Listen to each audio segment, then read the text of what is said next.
لأزيل الحيرة من أمري، فهنا علم وهنا نور وهنا منبع كل الفكر. نهر من فقه يتجلى بعقيدة صدق في صدري، لبيك أتيتك في لهف بسؤالك يا أهل الذكر، بسؤالك يا أهل الذكر، بسؤالي جئت لكي أدري. بسم الله الرحمن الرحيم. الحمد لله رب العالمين، والصلاة والسلام على أشرف الأنبياء والمرسلين سيدنا ونبينا ومولانا محمد وعلى آله و اصحابه اجمعین. با یاد و نام الله متعال برنامه امروز را آغاز می‌کنیم. عرض سلام و خسته نباشید ویژه داریم خدمت شما بینندگان عزیز. امیدوارم همیشه شاد و خوش و خرم باشین. در خدمت شما عزیزان هستیم با برنامه پرسش و پاسخ و عرض سلام و خسته نباشید داریم خدمت کارشناس محترم برنامه جناب مولانا عبدالقدوس دهقان که بفرمایید. در خدمت جناب عالی و تمامی بینندگان عزیز و ارجمند عرض ادب و سلام و وقت بخیر دارم. السلام علیکم و رحمت الله و برکاته و در خدمت جناب عالی ان شاء الله خواهم بود. بینندگان عزیز، طبق روال معمول از سوالایی که از طریق SMS فرستادین برنامه رو آغاز می‌کنیم و میتونین ان شاء الله سوالاتون رو آماده داشته باشین. بعد از اینکه شماره تماس زیرنویس شد تماس بگیرین و به صورت مختصر سوال‌ها رو آماده داشته باشین. چون میگم بنویسین بهتره که بعد وقت و زیاد گرفته نشه که فکر بکنید چه سوالی بود، سوال ما چه بود یا فراموش بکنید. برای همین آماده داشته باشین، این بنویسید به صورت مختصر تا اینکه گیج هم نشین. جناب مولانا بیننده پرسیدن که نمازگزار هنگام نماز باید به چه قسمت‌ها و چه جاهایی نگاه بکنن؟ بسم الله الرحمن الرحیم و به نستعین و صلی الله علی نبینا محمد و علی آله و صحبه اجمعین. در مورد نماز رسول الله صلی الله علیه و سلم تأکید فرمودند که صلوا کما رأیتمونی اصلی، مانند من نماز بخوانید. همین کیفیتی رو که من نماز میخونم شما یاد بگیرید، ببینید، نقل بکنید که الحمدلله برای ما نقل شده. ما میدانیم که رسول الله صلی الله علیه و سلم چگونه نماز میخواندند و فرمودند که مانند من نماز بخوانید. و بحث نگاه کردن به اصطلاح در هنگام نماز، متوجه شدن سمت راست و چپ، یعنی نگاه رو از طرف قبله برگرداندن، به تعبیر عربی التفات در نماز، یعنی این طرف اون طرف نگاه کردن، جز مکروهات نماز است. از نظر شرعی انسان نباید وقتی که در نماز هست این طرف و اون طرف نگاه بکند، بلکه بنابر مذهب جمهور اهل سنت و الجماعت، مذهب امام ابو حنیفه هست، امام شافعی و امام احمد ابن حنبل رحمت الله علیهم اجمعین، این است که انسان در هنگام نماز باید جای سجده خودشون رو نگاه بکند. در این زمینه روایتی هست از رسول الله صلی الله علیه و سلم، روایت حضرت عایشه هست که در ابن حبان روایت کرده و حاکم روایت کرده که زمانی که رسول الله صلی الله علیه و سلم وارد مکه شدند و در کعبه نماز خوندن، تعبیری که ایشون دارند ما خلف بصره موضع سجوده، که نگاه رسول الله صلی الله علیه و سلم از محل سجدهشون منحرف نشد، یعنی در تمام وقت نمازشون به محل سجده در واقع نگاه میکردن. و غیر از این اقوالی هست از سلف و تابعین در این زمینه هستند که معتقد بر این بودند که انسان در هنگام نماز باید مکان سجده و جای سجده خودش رو نگاه بکنه. از محمد ابن سیرین هست، از ابراهیم نخعی، از مسلم ابن یسار و دیگر بزرگان نقل شده که اینو دوست داشتند و نظرشون همین بود که نمازگزار در هنگام نماز باید به جای سجده نگاه بکنه. منتها برخی از علما یعنی استثناء کردن در حالت التحیات را، در حالتی که در قعده نشسته و در التحیات در این زمینه و در این وقت نگاه بکند به انگشت اشاره خودش وقتی که اشاره میکند در هنگام نماز و وقت خوندن التحیات و دعا میخوند و این انگشت را تکان میدهد. سنت این است که در این وقت و این انگشت را نگاه بکند، و زیرا که در این زمینه روایتی هست از حضرت عبدالله ابن زبیر رضی الله تعالی عنه و در سنن ابو داود هست که میگوید که رسول الله صلی الله علیه وسلم وقتی که در تشهد می نشستند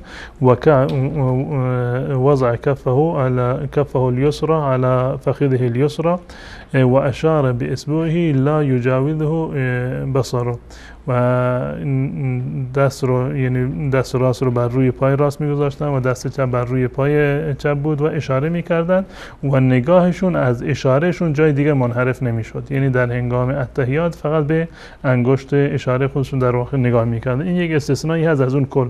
عرض کردم که از دیدگاه عموم اهل سنت و الجماعت و مذاهب جمهور، انسان در هنگام سجده باید در هنگام نماز باید مکان سجده رو نگاه بکند و به استدلال از این حدیث که در سنن ابو داود هست در هنگامی که در التحیات و قعده نشسته دست راستش رو دقیقاً اشارهش رو این انگشت سبابه و اشاره رو در واقع نگاه بکند. و امام مسلم رحمت الله و که در شرح نووی که بر امام بر صحیح مسلم دارند، امام نووی رحمت الله علیه میگه که این خودش سنت هست، یعنی در مورد التحیات میگه سنت در التحیات این است که انسان در هنگام التحیات به انگشت سبابه و انگشت اشاره خودش نگاه بکند. و به صورت کلی مذهب امام مالک رحمت الله علیه با توجه به این که انسان در هنگام نماز باید رویش به طرف قبله باشد، نظرشون بر این است که انسان روبروی خودش رو نگاه بکند.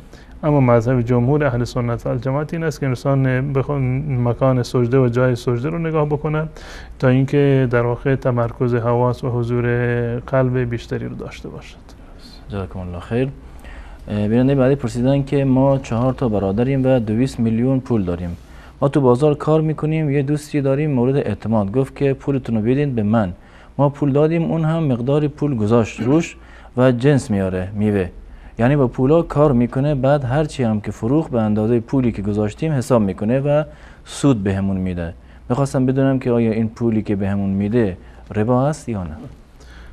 این صورتی که ایشون بیان کردن در معامله از نظر شرعی اشکالی ندارد و جایز هست، منتها همون گونه که ایشون اشاره کردن که به اندازه پولشون به این عزیزان در واقع سود و فایده میدهد، بدین معنی که با هم قرارداد بستند که طرف معامله میکند، یه مقدار پول از خودش هم گذاشته، زحمت هم از طرف خودش هست و 1% معینی رو در واقع به این افراد میدهد. یعنی 200 میلیون اینا گذاشتن، شاید مثلا 10 میلیون 100 میلیون طرف دیگه گذاشته، فرض کنید 100 میلیون دیگه اون گذاشته باشه، 300 میلیون اصل سرمایه هست با اضافه کارش، مثلا فرض کنیم که 60% فایده مال اینها هست، 30% دیگری، 40% دیگرش مثلا مال کسی است که کار میکنه. به هر صورت یعنی درصد باید مشخص باشد، درصد باید مشخص باشد. خود یعنی یک رقمی رو نباید مشخص بکنند که ماهانه به ما فرض کنیم که 1 میلیون چند میلیون باید سود بدهی، این شرط نباشه. بیاد من کار میکنم، هر چیزی که درآمدی داشتم و نفعی که در اینجا کردم بر اساس اصل سرمایه در میان من و شما تقسیم میشه، یعنی 2/3 مثلا تقسیم بشه. این از نظر شرعی اشکال نداره و ربا هم شمرده نمیشه. جزاکم الله خیر. بیننده پرسیدن که آیا لمس کردن و بوسیدن و نوازش همسر روزه را باطل میکنند؟ در مورد مثلا مباحاتی که در حالت روزه برای زن و شوهر در واقع مباح است که لمس کردن یا بوسیدن به تعبیر ایشون نوازش کردن از نظر شرعی در اصل اشکالی ندارد، مگر برای کسانی که در واقع نتوانند خودشون رو کنترل بکنند و این لمس کردن یا معاشقه منجر به جماع و همبستری بشود. در روزه‌ای که به اصطلاح نفلی هست در نظر مذهب امام شافعی و مذهب امام احمد رحمت الله علیه، روزه در اختیار خود انسان هست. این اگر کسی روزه نفلی خودش رو شکست، هیچ گونه گناهی برگردنش نیست. الان تفاوتی نداره که این شکستن روزه به خاطر خوردن باشه، آشامیدن باشه یا حتی به صورت جماع باشه. این از نظر شرعی گناهی رو مرتکب نشده، یعنی مثل روزه ماه مبارک رمضان نیست. و در این زمینه روایت اومده از رسول الله صلی الله علیه و سلم. حضرت عایشه رضی الله تعالی عنها روایت میکنند که روزی رسول الله صلی الله علیه و سلم وارد شد، گفتند که چیزی هست برای خوردن؟ گفت که نه، هیچ چیزی نداریم. رسول الله فرمودند که پس بنابراین امروز من روزه هستم. یعنی این که قبلا تصمیم روزه نداشتن، چون که در خونه چیزی نبود اون روز، گفتن خب یعنی بقیه روز رو من روزه میگیرم. و در ادامه روایت اومده عکسش هم اتفاق افتاد. رسول الله صلی الله علیه و سلم یک روز روزه بودن، وارد خونه شدن و گفتن چیزی برای خوردن هست؟ گفتن بله چیزی هست برای خوردن. گفتن بس من امروز روزم رو میخورم. یعنی روزه وقتی که روزه نفلی باشد از نظر شرعی، وقتی که این روزه رو شکستن گناهی برگردن این افراد در واقع نیست. اما در مورد روزه واجب مانند روزه ماه مبارک رمضان حساسیت بیشتری هست و کسی که در واقع نمیتواند خودش را کنترل بکند از نظر شرعی هم جایز نیست برای اون که در این ماه مبارک رمضان یا در حالت روزه واجب با همسرش در واقع این کار رو انجام بدهد. منتها اگر که میتواند یعنی خودش رو کنترل بکند، در این زمینه روایت حضرت ابو هریره رضی الله تعالی عنه در سنن اومده که یک فردی اومد پیش رسول الله صلی الله علیه و سلم و همین حکم سوال کرد که ایقبل الصائم، آیا کسی که روزه دار هست میتواند همسرش رو یعنی زن و شوهر هم دیگر را ببوسند؟ رسول الله فرمودند که بله. یک نفر دیگر اومد باز همین سوال رو کرد، رسول الله صلی الله علیه و سلم فرمودند که نه، این اجازه رو نداری. بعد وقتی نگاه کردن دیدم که اونی که جوان بوده رسول الله فرمودند که نه اجازه نداری و اونی که پیر بوده گفته اجازه دارید. منظور میشه این هست که معیار حکم در اینجا همون بحث کنترل و خویشتنداری هست. اگر یعنی صرفاً بوسه و معاشقه هست و منجر به جماع نمیشود اشکال شرعی ندارد. روایت حضرت عایشه هم که متفق علیه هست در این زمینه که کان یقبل و هو صائم و کان املککم لاربه، رسول الله صلی الله علیه و سلم در حالت روز این کار را انجام میدادن، منتها کنترلی که بر خودشون داشتن بیشتر از تمام شما در واقع بود. پس بنابراین اگر روزه فرضی هست و روزه واجب هست، احتیاط در این است که این کار رو نکنن در صورتی که مطمئن نیستن بر خودشون منجر بشه که روزه فرضشون رو بشکنن و منجر به جماع بشود، و در صورتی که مطمئن هستن که چون این اتفاقی نمیفته از نظر شرعی هم اشکالی نداره و جایز هست. جزاکم الله خیر. بینندگان عزیز، الان شماره تماس زیرنویس خواهد شد و فقط دوباره تکرار میکنم کسانی که قصد دارن تماس بگیرن لطف بکنن سوالها را به صورت مختصر و آماده داشته باشن و همچنین از طریق گوشی تلفن به صحبتتون ادامه بدین، چون که صدا از طریق گیرنده و تلویزیون دیرتر پخش میشه. جناب مولانا بیننده پرسیدن چرا بیشتر پیامبران از قوم بنی اسرائیل و از سرزمین شام بودند؟ آیا پیامبری از هند و چین و آمریکا بوده؟ چرا نامشان در قرآن ذکر نشده؟ در مورد انبیاء الهی قول صحیح این است که تعداد انبیا رو ما در واقع نمیدونیم که چقدر یعنی انبیا و رسول الله متعال مبعوث کردند و در کجا این پیامبران رو مبعوث کردند. اما بنابر به اصطلاح آیاتی که در این زمینه وجود دارند و روایاتی که از رسول الله صلی الله علیه و سلم نقل شده، ما میدونیم که الله متعال در هر منطقه‌ای و برای هر قوم و ملتی حتما نظیری پیامبری رو، کسی رو که احکام الهی رو به اونها برساند و اتمام حجت بکند، برای تمام اقوام رو در واقع فرستاده. الله متعال میفرماد و این من امت الا خلا فیها نذیر، هیچ امتی وجود ندارد نگذشته مگر این که یک نظیری یعنی ترساننده و بیم دهنده در میان آنها بوده. و لقد بعثنا فی کل امت رسولا ان اعبدوا الله و اجتنبوا الطاغوت، ما در هر قوم و هر ملتی پیامبری رو فرستادیم که به اونها بگوید که الله را عبادت بکنید و از عبادت بت‌ها و از عبادت طاغوت پرهیز بکنید. و این هم یک اصلی هست که تا زمانی که الله متعال اتمام حجت نکند، احکام الهی به یک فردی نرسند، الله متعال چنین انسانهایی رو مؤاخذه هم نخواهد کرد. بالفرض این که تصور بکنیم که پیامبری وجود نداشته باشه، در یک مقطع زمانی اتمام حجت نشده باشه، باز هم الله متعال انسان رو مؤاخذه نمی کند. و ما کنا معذبین حتی نبعث رسولا، تا زمانی که رسولی فرستاده نشده باشه ما کسی رو عذاب نمی کنیم. یعنی این که الله متعال برای تمام ملت ها پیامبر فرستاده و تا زمانی که پیامبر نفرستاده باشد و در اتمام حجت نشده باشد الله متعال مؤاخذه هم نمی کند. و در سوره النساء الله متعال می‌فرماید و رسولا قد قصصناهم عليك من قبل و رسولا لم نقصصهم عليك. یعنی الله متعال میفهمد که برخی از پیامبران را ما برای تو تعریف کردیم، داستانشون رو برای شما یعنی بیان کردیم و پیامبرانی هستند که اصلا ذکر از اونها میان نیومده.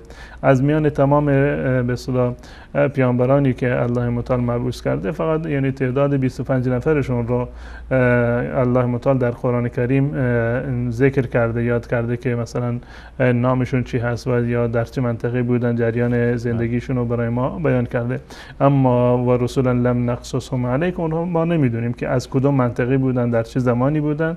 معلوم می شود که پیامبران زیادی بودند، در اماکن مختلفی بودند، اما حتی رسول الله صلی الله علیه و سلم از آنها اطلاع نداشته و ذکری از در قرآن یا به وحی غیر مطلوب بر رسول الله صلی الله علیه و سلم منتقل نشده. درست. و نکته ای رو که ما میدونیم این هست که الله متعال آنچه را که برای تقویت رسول الله صلی الله علیه و سلم نیاز بود، یعنی داستان پیامبرانی را که ارتباطی داشته با رسول الله صلی الله علیه و سلم، زبانشون یکی بوده، یا منطقهشون یکی بوده، وضعیت زندگی، وضعیت دعوتشون یکی بوده، یعنی بنابر مصالحی به یک گونه‌ای در واقع قوت قلبی میشدن برای رسول الله صلی الله علیه و سلم. اینها را الله متعال برای رسول الله صلی الله علیه و سلم بیان کردند و پیامبران دیگر هم شاید نیازی نبوده که الله متعال اونها را به اصطلاح یاد بکند از این و ذکری بیاره در قرآن و برای رسول الله صلی الله علیه و سلم.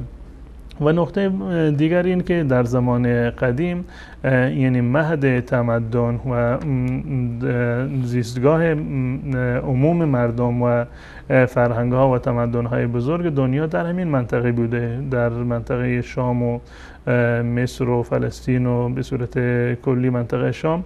بدین خاطر میبینیم که پیامبرانی رو که الله متعال برای رسول الله صلی الله علیه و سلم که از خود جزیره العرب مبعوث شدن، این پیامبرانی رو که در این منطقه بودند اینها رو در واقع ذکر کرده. و این معنیش نیست که تمام پیامبرانی که در این منطقه مبعوث شدن همین مثلا 25 نفری هستند یا 24 نفری هستند که در قرآن کریم الله متعال به اونها را یادآوری کرده.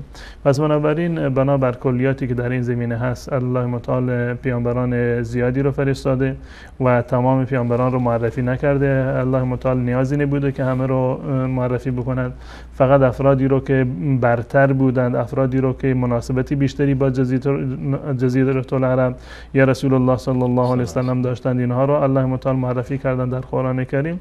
و تا زمانی که الله متعال پیامبری رو بر قومی مبعوث نکند و اتمام حجت نکند، الله متعال از نظر شرعی و در روز قیامت چنین افرادی رو مؤاخذه هم نخواهد کرد. جزاکم الله خیر.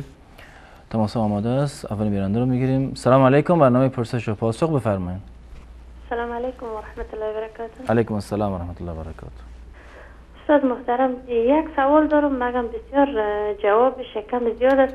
اگر میشه استاد محترم میره کم جواب دقیق تر میخوایم، یعنی بسیار در ما مهم است چون ما در اروپا زندگی میکنیم. بفرمایید. مشکلات زیاد داریم در رابطه. در مورد زکات است که مادر و پدر ما میتونن مثلا زکات خود شوهر بر مادر و پدرم بده در حالی که اونا در یک خانه دولتی زندگی میکنن، ولی چیز مانع در حدود 65,000 و یا 68,000 افغانی عایدشان است مانع. تقریبا 7 نفر در یک خانواده زندگی میکنن و در خانه دولتی زندگی میکنن. حالا میخواستن چون جایشان بسیار ضیق شده، خواستن که یک خانه به خود بسازن و از او پیسه ساختن این خانه را نداشتن. به او دلیل از شوهر ما پیسه قرض کردن در حدود 15,000 دلار. آیا ما میتونم که می سالانه زکات پیسه خود بتیم برای می فامیل خود، یعنی برای مادر و پدر خود؟ و همچنان یک خواهر است که ماهانه در حدود 17,000 افغانی معاش دارند، یعنی زن و شوهر دارای 3 کودک می باشند. میتونم برای اونا بتونم. همچنان آنها هم در خانوادی زندگی میکنن که یعنی بسیار سطح زندگیشان نیست و خانه شخصی از خود دیگر ندارن، فقط هم یک خانه از پدرشان است. همه برادرها یک جای با هم زندگی میکنن. آیا کسی که 16,000 افغانی داره در افغانستان فقیر حساب میشه یا نه؟ خب میسازن به مو معاشی که دارن، هر قدر که عایدشان دارن زندگی خود را میسازن. چون چند وقت پیش از استاد محترم شنیدیم که گفتن اگر که کسی در زنگ زده بود، یکی از فکر کنم خواهرایم بود، گفتن که من 5,000 دلار دارم و برادرم بر من زکات خود داده، سر من زکات میشه نمیشه؟ استاد محترم گفتن بله بالای شما زکات میشه. اینا به چی من میخواستم دقیق بفهمم که به چی اشخاصی که تا چی اندازه عاید داشته باشن، قرض تا چقدر داشته باشن. خب دقیق میخواستم استاد محترم اگر زحمت نمیشه دمی باره معلومات بیشتر بدن، چون مشکلات ما بسیار زیاد است. و ما از اینجا از علما پرسیدیم، گفتن که کسی که به او کس زکات میشه که حتی نان خوردن خدا نداشته باشه، یک فرش ظرف اضافه از خود داشته باشه، به او نمیشه. او میتونه که او را بفروشه و به حساب هم خرچ روز خدا پوره کنه. اینا لمیده ما بر ما کلان مشکل است، نمیفهمیم ما برای چی اشخاص زکات میشه که ما زکات خدا بپردازیم. چون یک یتیم داریم در افغانستان که مادر از فقط ماهانه 5,000 افغانی به دست میاره و او همی پیش عمه و کاکا و یای خود است، اونا هم تا یک اندازه کمکش میکنه، اقتصاد خوبی اونا هم ندارن. بالا از وقت چطور میشه نمیشه؟ و ما که پرسان کردیم از اینجا از علمای مساجد گفتن نه نمیشه، بر از اونام نمیشه. میخواستم استاد محترم دقیقا کاملا هم یک جواب که درست یعنی معلومات بیشتر باشه بر ما بتن، لطف میفرمایید بر ما. انشالله. تشکر از شما. تشکر برادرش. سلامت باشین. سلام علیکم. برنامه پرسش و پاسخ بفرمایید. سلام علیکم و رحمت الله. علیکم السلام و رحمت الله و برکاته. یه دو تا سوال داشتم بفرمایید جناب استاد. امی شیربها یا قلیم یا مهریه به افغانستان میگیرن، بعد بخشی از آن را به دختر میدن، بخش دیگرش خودشان مصرف میکنه، این جایز است یا نه؟ دوم اینکه ما داماد هستیم، مثلا میدانیم این جایز نیست پرداخت نمی مهریه یا شیربها را، این مشکلی به ما نمیشه، در گناه شریک نمیشیم؟ و سوال آخرم این که بعد رسم و رسومی در افغانستان هستش، به بعضی جاها لیست بلند بالای به داماد میدن، شما این رو تهیه کنین. اگه درباره اینا چیزی بگوین ممنون میشم. درست. سوال دیگه هم دارین؟ تشکر بسیار زیاد. انشالله. تشکر از شما. خدا نگهدارتون. سلام علیکم. برنامه پرسش و پاسخ بفرمایید. بله سلام علیکم. علیکم السلام و رحمت الله. همچنان سلام خدا خدمت جناب محترم مولانا صاحب تقدیم میکنم و دیگر کارکنان شبکه وصال. علیکم السلام و رحمت الله. بفرمایید. یک دو سوال داشتم استاد محترم. سوال اولی که کسی به مسافرت رفته باشه در ماه رمضان فرض سال و این میتونه که روزه فرض خود بخوره یا نه باید روزه بگیره؟ شاید که معلوم باشه که چند روز اقامه داره چند روز نداره مثلا، و حتما کسی که مسافرت میره یا هتل میگیره یا خانه کدام اقاربشان میباشه. میخواستم که امیره بفهمیم. بعض فکر میکنیم یک بار استادم گفته بودن در کدام برنامه که میتونن مثلا این از 4 روز اگر زیادتر میشه باید روزه خود بگیرن. گفتم باش که در این مورد استاد بیشتر تفصیل بتن. درست. سوال دیگه دارین؟ و سوال دومی که یک شخص گفت که پیش از این انسان و یا ای آدم دیگه انسان ها و آدمان بوده. باز ما برش گفتم ما فقط از آدم قبول داریم که از در قرآن آمده و دیگه ما خبر نداریم. منتها بازم گفتم از علما پرسان میکنه میشن که اونا در حدیث چیزی آمده یا نآمده، در قرآن شریف چیزی که آمده ما از اینجا دیگه قبول داریم. و همچنان امیر رقمیات کردن که جنت دوزخ دیگه هم شاید بوده باشه. ما گفتم دیگه همین چیزی که قرآن گفتم ما مسلمان‌ها باید امور قبول کنیم. دیگه بازم خواستم که از استاد این سوال پرسان کنم و استاد میشه که معلومات بتن در این قسمت. ان شاء الله. تشکر از شما. یک جان تشکر از شما. زنده باشید. خدا حافظ. خدا نگهدارتون. سلام علیکم، بفرمایید. الو سلام. علیکم السلام و رحمت الله. چند تا سوال داشتم. سوال اولتون؟ تلبیس و تحریف یعنی چی؟ و دومیشم چی؟ قرآن. تلبیس و تحریف. تلبیس و تحریف؟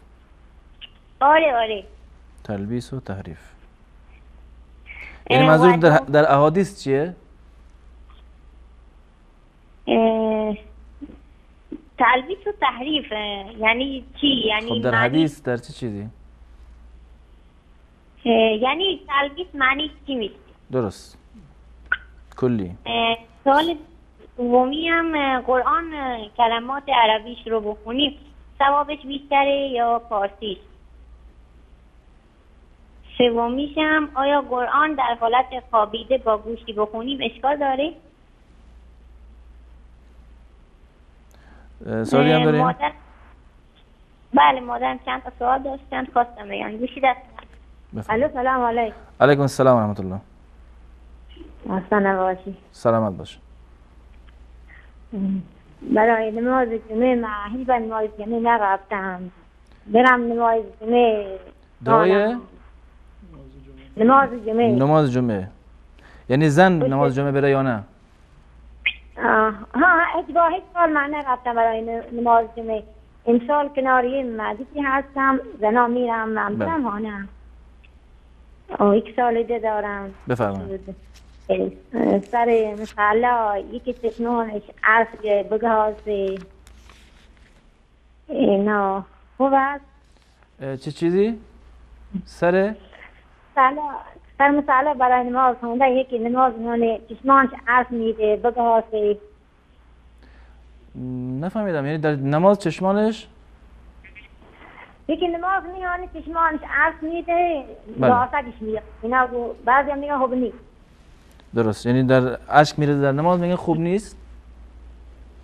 چشمانش عرض میرزی و نماز میگه هاسته برای نماز. درست. یه لب دارم که برای نماز دستانش چجوری رو زمین بکنیم برای ما. درست. گزارش برای ما بینم نه؟ درست. در نماز دیگه در نماز برای زنها.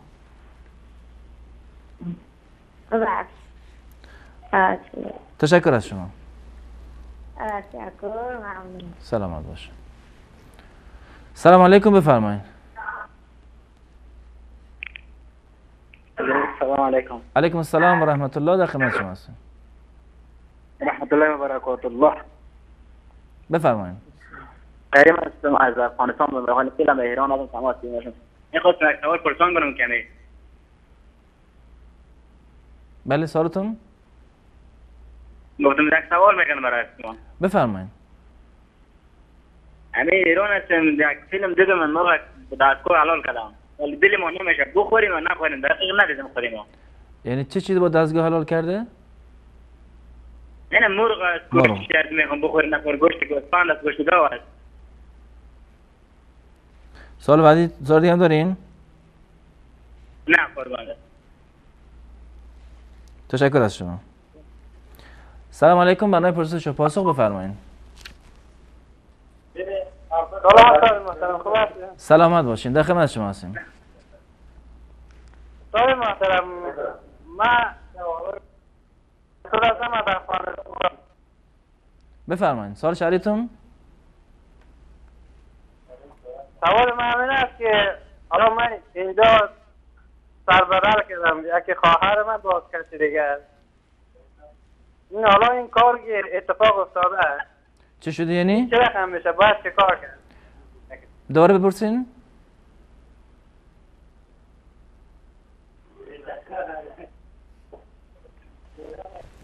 ببخشید اولش متوجه نشدم، دوباره بپرسین از طریق تلفن ادامه بدین صحبتتون.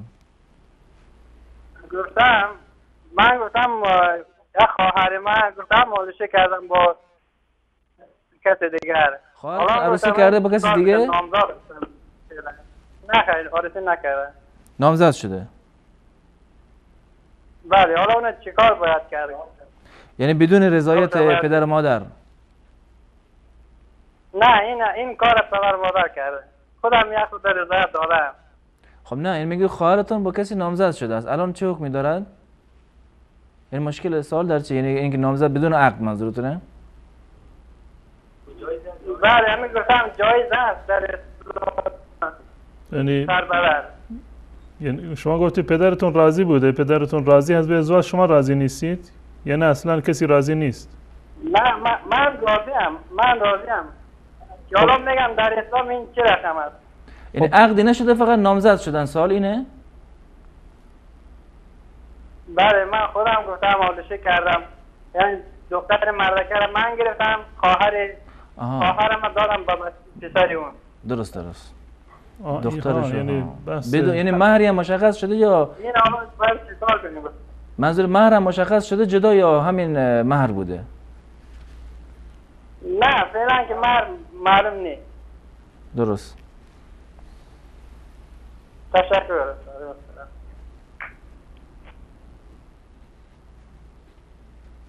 سلام علیکم، برای پرسش و پاسخ بفرمایید. بله سلام علیکم و رحمت الله. در خدمت شما هستیم. ما شما رو زحمت دادم از بلژیک. من دو سوال داشتم، اگر شما و جناب مولانا صاحب جواب بدن متشکر. یک سوال داشتم، چون که ما زندگی میکنیم همراه مسجد عمومی داریم دیگه، تمام مسلمان ها و جمعیان نماز شام و مغرب و عشا را میخوانیم. فعلا که شبهای کوتاه نماز عشا و مغرب ما یک جای میخوانیم. وقتی که 3 رکعت نماز شام خلاص میشه، عاجل نماز شام مغرب شروع میشه. درست. یا مغرب شام شروع میشه. ببخشید که کمک چی شد دیگه. حکم از نگاه یعنی بلا فاصله اصلا فاصله هم نمیندازن یا یک مدت سر نه بدون فاصله. نه بدون فاصله. راستن قد قامت گفته میشه، قد قامت دوم گفته میشه، استاد میشه میخوانن و حکم از ما بخوانیم یا به تاخیر بندازیم. درست. سوال دیگه دارین؟ و یک سوال دیگه ای اگر جواب بدن. شب شما اونجا چند ساعت هست پیش شما؟ بله بفرمایید. از مغرب تا یعنی کلا وقت شب از غروب تا طلوع آفتاب چند ساعته؟ از غروب دیگه ساعت 10 اینجا غروب شام میشه دیگه تا ساعت 4 بجه صبح. تا نماز صبح. یعنی تا نماز صبح 4 هم نماز صبح هم تمام میشه. نماز خفتن نسبتا اینجا که توسیم اوقات که ما مساجد گرفتیم ساعت 12 بجه شب میشه. 6 ساعت. خیلی سوال بعدیتون؟ سوال بعدی ما داره، اگر چون در سفر بریم اگر روزه بگیریم یا نماز اگر کامل بخونیم این چه رقم است حکمش؟ سوال دیگه هم دارین؟ نه خیر نه دیگه. همین سوال اول ما که بود چون که در برای حساب جماعت بود بسیار هموطنان و افغان ما و از مملکت‌های دیگه نمیخوانن یک جا و من چون مسجد میرم نمیخوایم که یک نایتفاقی در بین ما مسلمان ها باشه. عرض معذرت. تشکر. سلام علیکم. خدا نگهدارتون. سلام علیکم، برای پرسش و پاسخ بفرمایید. سلام خسته نباشید. سلامت باشین، در خدمت شما هستیم. 2 تا سوال داشتم. سوال اولتون در مورد ابو سفیان با ایمان از دنیا رفته یا نه؟ سوال دومم اینه که پیامبر بهشت دیده با چشماز یا نه؟ چون که خدا میفرماید که در بهشت نعمت‌هایی است که نه با چشم، نه چشمی اونا رو دیده و نه گوشی در مورد اونا شنیده.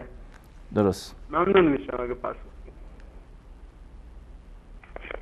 تشکر از شما. سلام علیکم، برنامه پرسش و پاسخ بفرمایید. الو بفرمایید گرامی. سلام استاد عباسی گل. در خدمت شما هستیم. سلام عرض میکنم و خسته نباشید ویژه میگم به استاد مولانا قدوس دستان. علیکم السلام و رحمت الله. الو بفرمایید گرامی.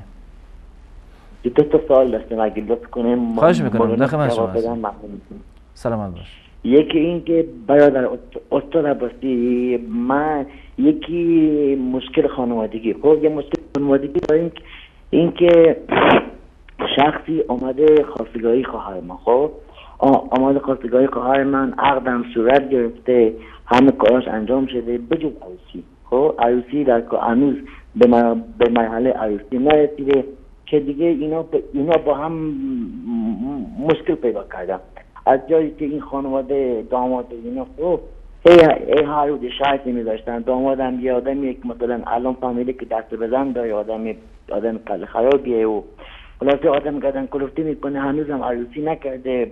به این خواهر ما هر روز پیغام میده که من بردمت عذابت میکنم فلان میکنم اینا میکنم و خواهر ما میگه که درس میخونده و دانشگاه میرفته. خب و این بعدش هم ما هم اهل سنت هستیم، گفتم بدونیم بهتره و الان این به دلایلی که نمیخوام با هم ادامه بدم. خب الان داماد اومده که میگه من تمام خرجاتی که کردم شما باید پس بدیم، چه از مهریه بوده، چه از طلا بوده، چه حتی از پول لباس و شیونی و رفت و آمدش رو شما باید بدین. اگه ندین من از شما شکایت میکنه. آیا از لحاظ شرعی دختر حق برگردن داماد داره یا نه؟ این سال اول. این که دیگه مثلا یعنی اون میتونه مثلا به زور حتی پول. درست.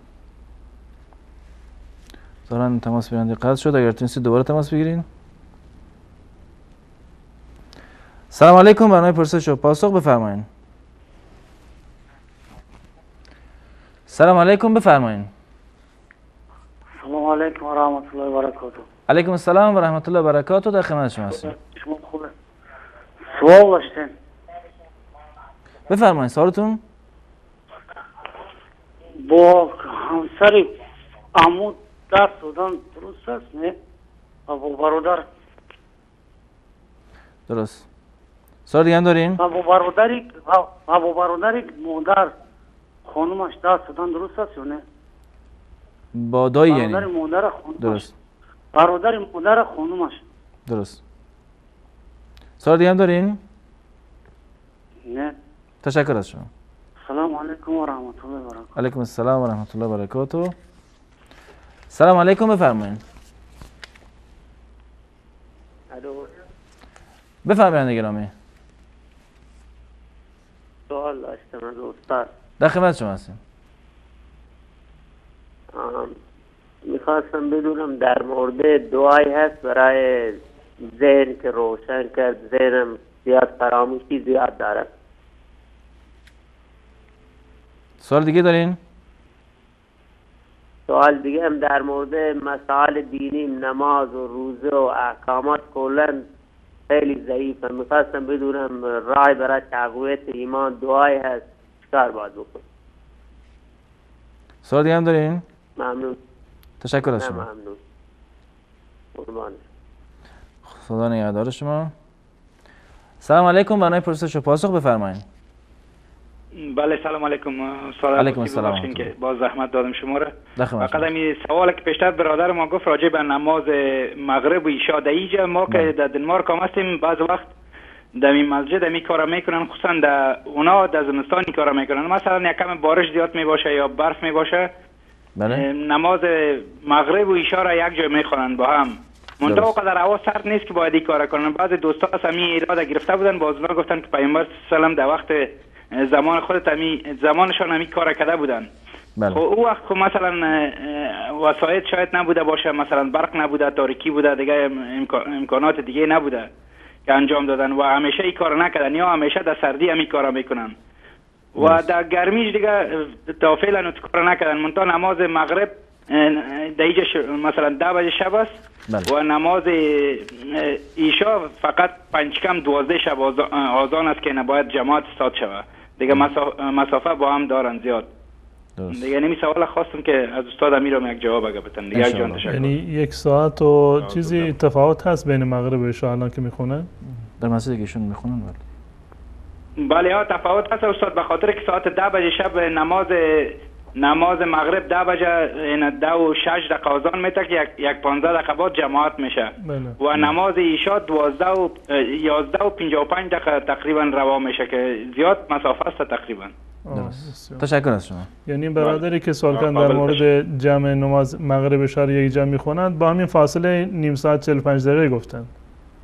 نه اوشون گفتن بلافاصله. اونا را استاد ما شروع سوالشون نشنیدیم که از کدام کشور زنگ زده بودن. بلژیک بودن. اونا گفتن که با این زمان مثلا مغرب که میخونن دفعتا مغرب که خلاص میشه سلام میگردن استاد میشن نماز عشاء را به خلم اقامه میکنن و یک جای میخورن.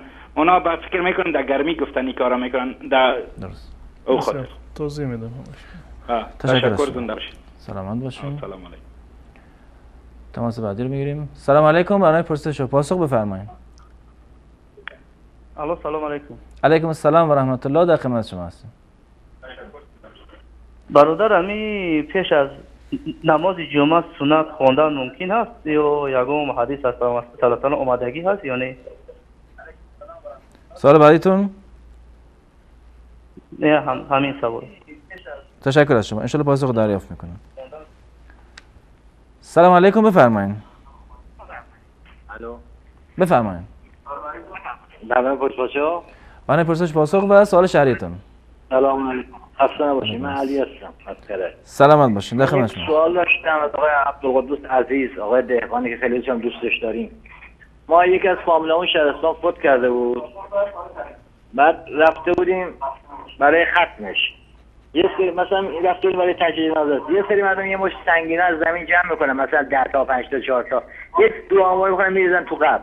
اینا چه منظوری میشه؟ چی میشه آقا؟ من بهشون گفتم ما این کار گناه است فلانه. آخه اونا بودن نه ما آیه انزلنا میخونیم فلان میخونیم. اینا آقا مگه میشه سنگ آیه بخونی بندازی رو؟ خواستم آقای دهقان یه خورده در مورد این برام توضیح بدید. از شما دارم. یعنی خاک یا سنگ و روش یک چیزی میخوندن دوباره همون اونه که تو قبر میذارن، مثلا یه سری سنگای ریز جمع میکنن یه دعا میکنن میگن اینا برید تو قبر مثلا کمک حال مرده بشه. پس یه همچین چیزی. یه همچین دعایی. سوال دیگه هم دارین؟ قربون شما، سلامت باشین. تشکر از شما. سلامت باشین. سلام علیکم، بفرمایید. بله سلام. علیکم السلام و رحمت الله. از لندن حسین هستم، از لندن تماس میگیرم. بفرمایید، در خدمت شما هستیم. بله سلام علیکم. علیکم السلام و رحمت الله. سوال شهریتون لطفا. من چی بود؟ سوالی من بود، سوالی داشتم که دندان که پر میشه با وضو نگرفته باشیم آیا نماز جایز است یا نه بعدا؟ یعنی بعدا وضو میگیره یا قبل از وضو؟ مثلا وضو گرفته نه دندان پر کرده؟ نه نه وضو گرفته نه چیزی، فقط رفت دندان پزشک دندان پر کرده و خلاص دیگه. درست. سوال دیگه هم دارین؟ تشکر از شما. نه قربان، تشکر. سلام علیکم، برنامه پرسش و پاسخ بفرمایید. سلام علیکم، خسته نباشید. سلامت باشین، در خدمت شما هستیم. ببخشید می‌خواستم ببینم کسی که قرآن تعالی یک دفعه تموم نکرده باشه میتونه تو خونه، نه نماز جماعت مسجد، داخل خونه با خانواده پیش نماز بشه جماعت بده؟ درست. سوال دیگه هم دارین؟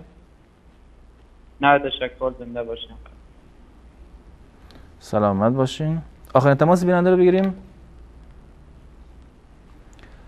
سلام علیکم، برنامه پرسش و پاسخ بفرمایید.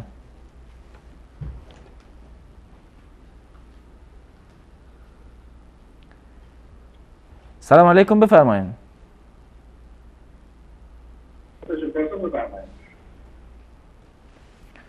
بفرمایید گرامی، صحبت کنید. صدای شما وصله؟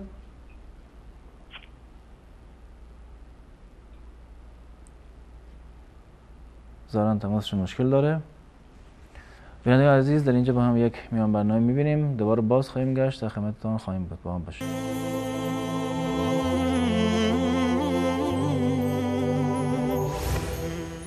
نیایش. ای خدای بی نیاز چاره ساز، ای مرا هر دم به سوی تو نیاز. این نیازم مایه فرخندگی است، روشنی بخش چراغ زندگی است. میکشاند کشکشانم سوی تو، جبهه سایان میبرد در کوی تو. گر نبودی دل ادبگاه نیاز، کی شدی روزن به سوی دوست باز.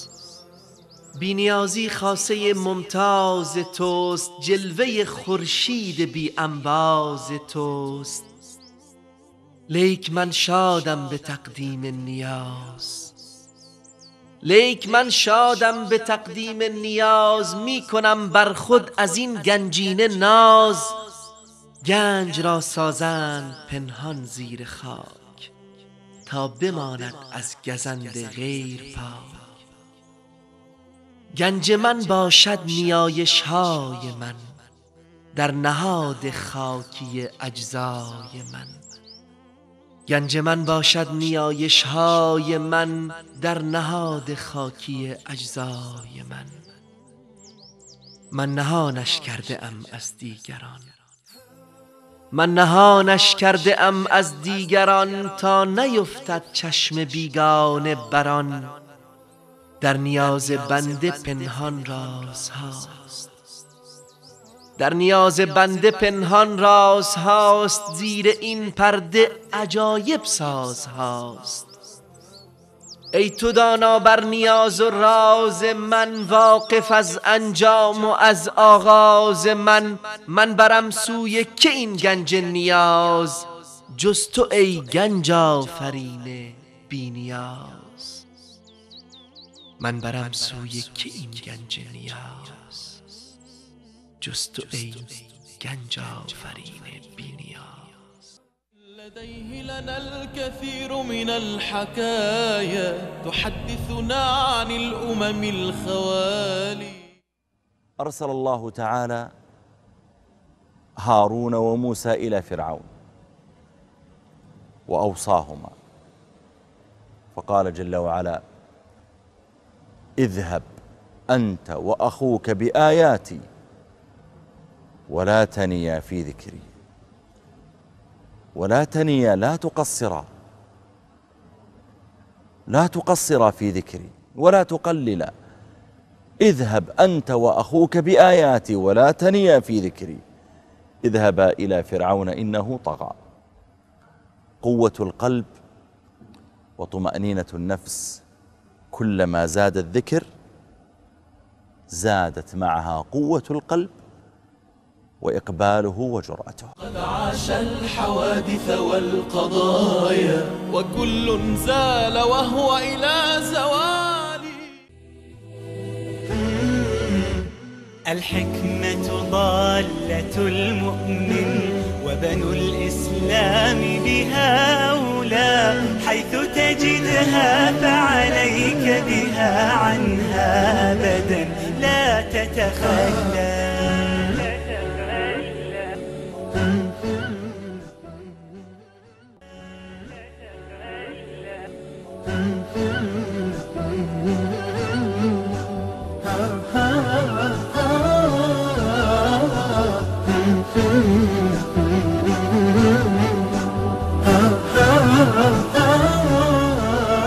الحكمة ضالة المؤمن.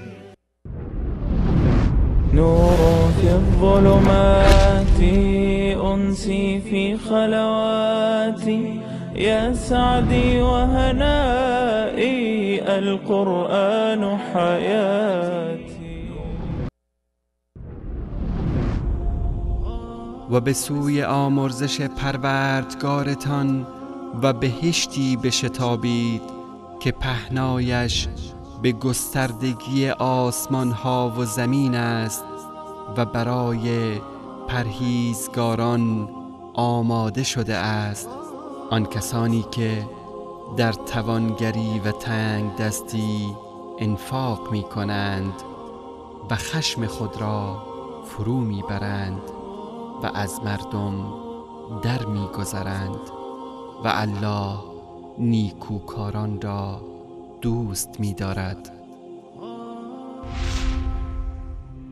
نور في الظلمات أنسي في خلواتي يا سعدي وهنائي القرآن حياتي.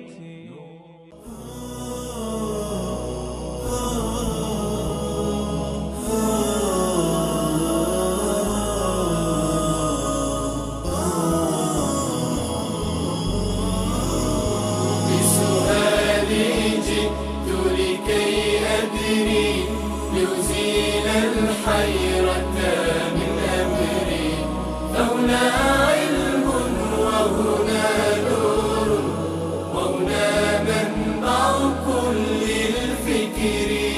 نهر من فقهه يتجلى بعقيدة صدق في صدري لبيك أتيتك في لهف بسؤالك يا أهل الذكر.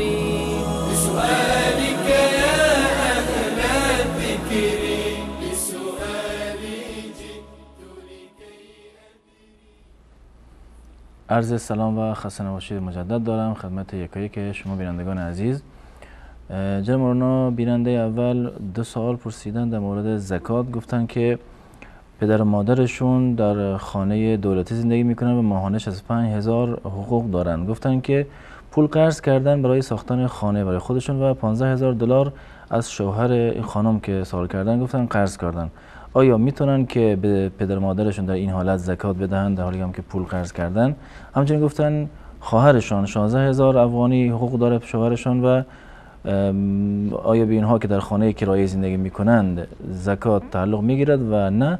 و در کلا سطح حقوق باید چقدر باشه تا بتونیم به یک کسی زکات بدیم؟ در مورد پرداخت زکات خود مصارفش رو الله متعال کاملا در قرآن کریم بیان فرموده و من جمله مصارفشون فقرا و مساکین هستند. انما الصدقات للفقراء والمساکین.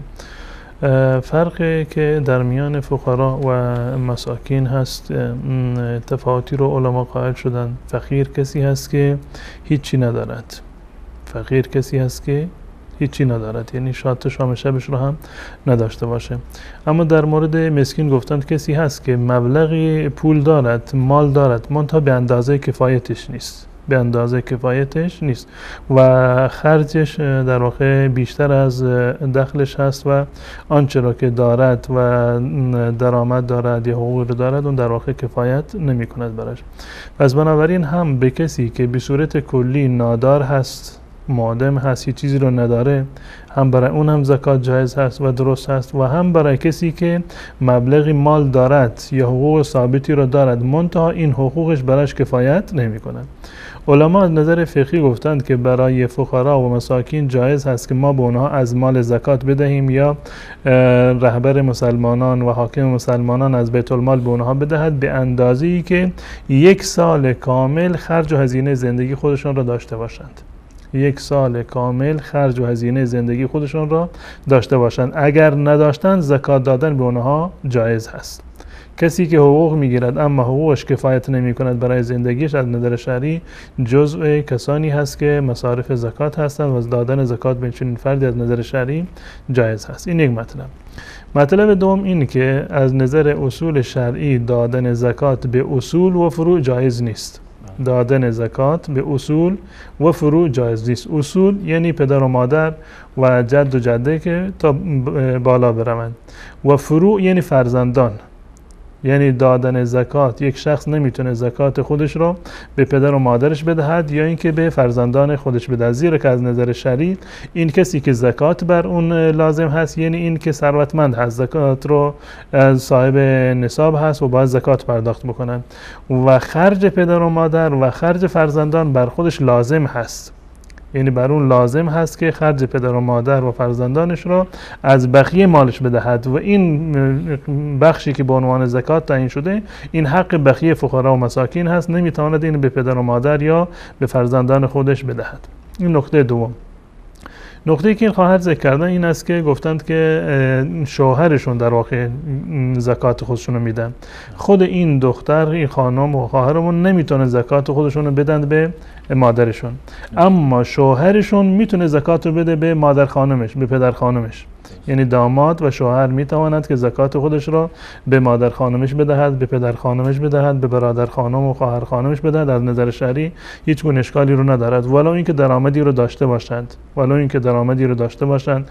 ایشون گفت که چه مقدار یعنی افغانی مثلا حقوق درآمد ماهیانهشون است، اما کفایت نمیکند برای در واقع زندگیشون.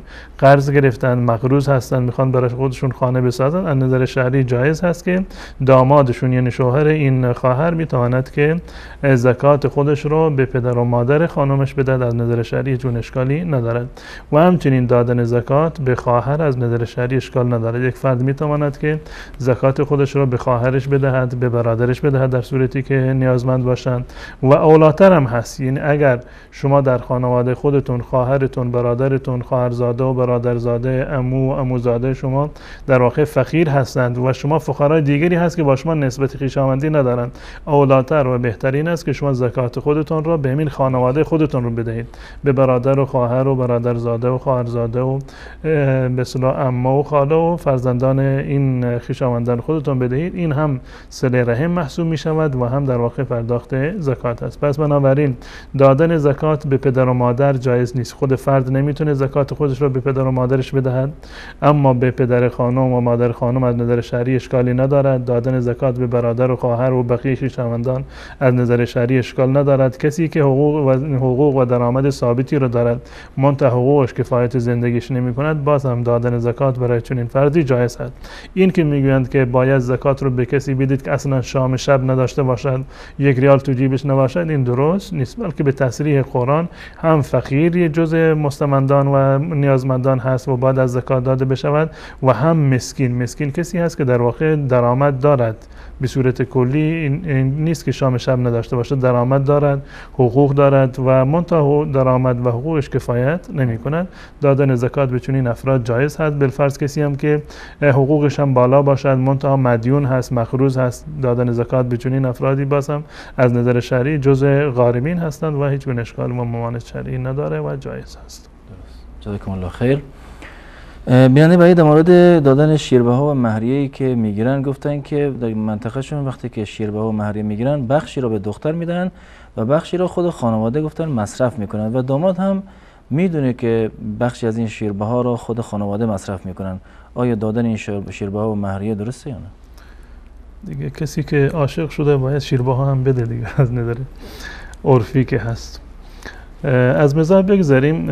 حقی که از نظر شرعی بر شوهر لازم هست و زن این حق را داره، حق مهریه هست.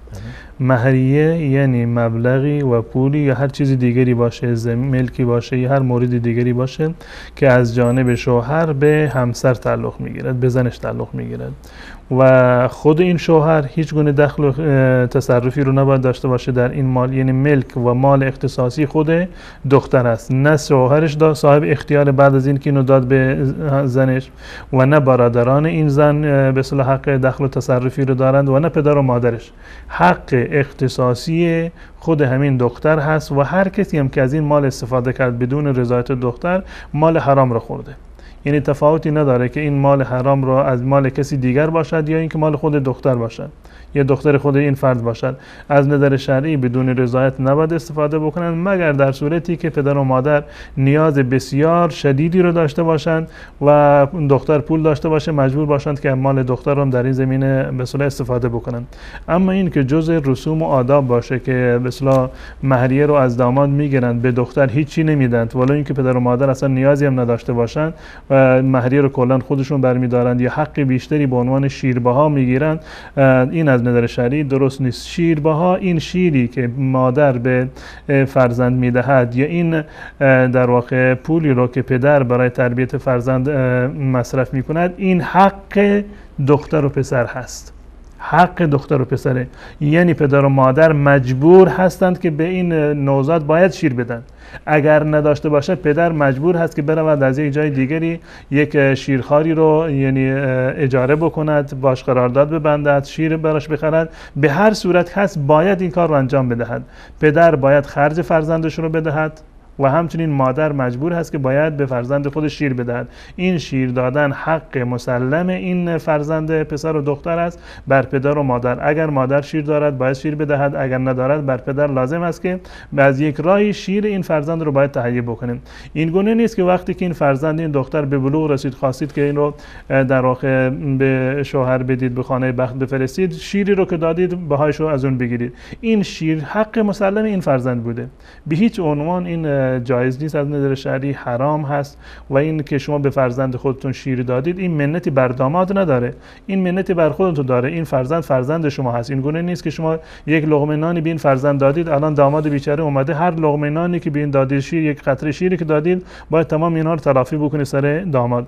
و همین است که متاسفانه ما میبینیم که بسیاری از دختران فدا میشوند در این زمینه و کسی جرئت نمیکند برای دامادی برود و به اصطلاح میمونند از زندگی خودشون. گناه این دخترها بر همین پدر و مادر هست. گناهشون بر همین پدر و مادر هست که به خاطر شیربها یا به خاطر مهریه بالا که طمع به مال مردم دوختن به این که از طریق این دختر به مال و سرمایه برسند. حق این فرزند و این دختر برگردن در واقع این پدر و مادر هست. دختر که گاو شیرده نیست که اون رو نگه بدارند برای اینکه دامادی رو در کمین بندازند یا پولی رو از داماد بگیرند، شیربها بگیرند. این مسائل از نظر شرعی حرام هست. و آن چیزی که در شرع وجود دارد مهری هست. مهری هم به اندازه به اصطلاح اعتدال باشه، نه بسیار زیاد باشه، نه کم باشه، به اندازه‌ای که یک نوع بی‌حرمتی باشه برای زن. هر چیزی رو که توافق بکنن زن و مرد، دختر و پسر با هم دیگر توافق بکنند، یک مهریه رو تعیین بکنند، قابل پرداخت باشه. این حق مسلم و اختصاصی خود دختر هست. هیچ کسی دیگری حقی در این زمینه نداره و پدر و مادرها باید سعی بکنند که به خاطر خوشبخت شدن فرزندانشون از گرفتن شیربها یا از گفتند که لیست بلند بالایی رو به داماد میدن یا از مطالبات یعنی بی مورد و غیر منطقی باید جدا پرهیز بکنند و گرفتن شیربها از نظر شرعی هم حرام و ناجایز است. درست. جزاکم الله خیر. در مورد این لیست هم که توضیح دادین و یعنی بعدی گفتن که در رمضان اگر کسی به مسافرت میخواد برود آیا میتونه روزه خود را بخورد و اگر سفرش معلوم باشد که بالاخره هتل گرفته باشه به اینا تا چند روز مسافر است؟ از نظر شرعی خود سفر یکی از مجوزهای به اصطلاح قصر و جمع کردن بین نمازها و خوردن روزه هست. خود سفر قطع نظر از این که این سفر به اصطلاح سفر خسته کننده باشه یا سفری باشه که انسان در اون راحت است. این تفاوتی نداره که مسافر با هواپیما سفر رفته باشه یا فرض کنیم که با چهارپای سفر رفته باشه. در هر دو صورت به محض مسافرت رفتن این رخصت در اختیار این مسافر هست. اما این که روزه بگیرد یا روزه نگیرد این اختیار خود مسافر هست. اجباری نیست که روزه بگیرد و همچنین اجباری نیست که روزه نگیرد. یعنی کاملا به اختیار خودش هست. اگر راحت هست روزه بگیرد بهتر هست و این وام و این فرض رو زودتر در واقع ادا کرده بگیرد، هیچ گونه اشکال شرعی ندارد. اگر نگیرد باز هم گناهکار نیست، زیاد خسته هم نیست، درمانده هم نیست، خودش هتل گرفته یا در خونه یکی از اقوامش هست، از نظر شرعی برایش جایز هست که روزه را بخورد چون که در حالت سفر هست. اما اگر روزه بگیرد این اولاتر و بهتر است. و ان تصوموا خیر لکم. و مدت اقامت رو در مذهب امام ابو حنیفه رحمت الله علیه 2 هفته هست. یعنی کسی که 2 هفته در یک جای نیت اقامت کرده از شهر خودش رفته، مسافت سفر 80 بالای 80 کیلومتر رو رفته به شهر دیگر و در اونجا فعلا مقیم است. اگر که 2 هفته نشسته در اونجا بنابر مذهب امام ابو حنیفه رحمت الله علیه کمتر از 2 هفته باشد مسافر هست، بیشتر از 2 هفته باشه مسافر نیست. و در مذهب امام شافعی رحمت الله علیه از عمل رسول الله صلی الله علیه و سلم این استدلال کردن زمانی که شون در واقع در مکه رفتن 4 روز در مکه موندند، در این مدتشون قصر رو جمع می‌کردند، اینو مدت سفر قرار دادن. اما از نظر شرعی در این زمینه چیز مشخص و معینی که انسان ملزم باشه یا از حدیث رسول الله صلی الله علیه و سلم به صورت الزامی ثابت شده باشه که تعداد این روز اگر کسی موند مسافر است، کمتر بود مسافر نیست، چون این چیزی به اصطلاح وجود نداره. اجتهادی هست که علما اجتهاد کردن. منتها اگر انسان در یک جای راحت هست، اولاتر و بهترین است که روزه بگیرد و در مورد نماز هم نماز رو باید قصر بخواند. انسانی که مسافر هست نماز رو باید قصر بخواند، نمیتواند که نماز رو کامل بخواند. البته در مذهب امام شافعی رحمت الله علیه اشکال نداره، اما قول راجح و اولی این است که حتما باید نماز 4 رکعتی رو 2 رکعت بخونند، زیرا که اصل نماز که وقتی که فرض شده همون 2 رکعت فرض شده، یعنی در حالت مسافرت و غیر مسافرت اصل نماز 2 رکعتی بوده، منتها بعدا نماز حضر یعنی نماز وقت اقامت 2 برابر شده، یعنی 4 رکعتی شده، وگرنه اصل نماز همون 2 رکعت هست که در هنگام سفر ما میخونیم. پس بنابراین وقتی که مسافر هستیم باید همون 2 رکعتی رو که در سفر بوده همون 2 رکعت رو بخونیم، 4 رکعت رو نخونیم. اما اگر کسی خواند مجبور بود وقتی که پشت سر امام هست اشکالی نداره، باید همون 4 رکعت رو بخونه. وقتی که پشت سر امام هست باید اقتدا بکنه، 4 رکعت رو بخونه. اما وقتی که تنها هست همون 2 رکعتی رو که به اصطلاح نماز قصر هست بخواند. و بنابر مذهب امام شافعی رحمت الله علیه اگر به خاطر نیازی مثلا 4 رکعت رو خوند، نماز واجب الاعاده نیست. اما در مذهب امام ابو حنیفه رحمت الله علیه چون که اصل نماز 2 رکعت بوده، 4 رکعت از اون در واقع قبول نمی شود، حتما 2 رکعت رو باید بخونه. جزاکم الله خیر. بیننده بعدی گفتن که آیا قبل از حضرت آدم علیه السلام انسان‌های دیگری نیز در دنیا زندگی می‌کردند و آیا بهشت و جهنم دیگری هم وجود داشته یا نه؟ نه، قبل از آدم دیگری نبوده. آدم و حوا یکی هستند و نسل تمام بشریت از آدم و حوا هست و که الله متعال در قرآن کریم صراحتا این جریان را بیان کرده. و قال ربک للملائکه انی جاعل فی الارض خلیفه، که در روی زمین من میخوام یک خلیفه ای رو در واقع قرار بده. قال و تجعل فیها من یفسد فیها و یسفک الدماء، آیا در زمین میخوای کسی رو قرار بدی که طبیعتش این است که فساد بکنه، مانند جنهایی که قبل از انسانها در روی زمین بودند. قبل از انسانها جنها بر روی زمین بودند و فساد میکردند. به خاطر این فرشتگان هم قیاس کردند که این موجود جدیدی که به عنوان آدم هست وقتی که در روی دنیا بیاد، این هم مثل همون موجود قبلی که جنها بودند این هم فساد بکنه. منتها آدم فقط همین یک آدم هست، حوا فقط همین یک حوا هست و تمام این بشریت و انسانها نسل آدم و حوا هستند. قبل از آن آدم دیگر و انسان دیگری وجود نداشت.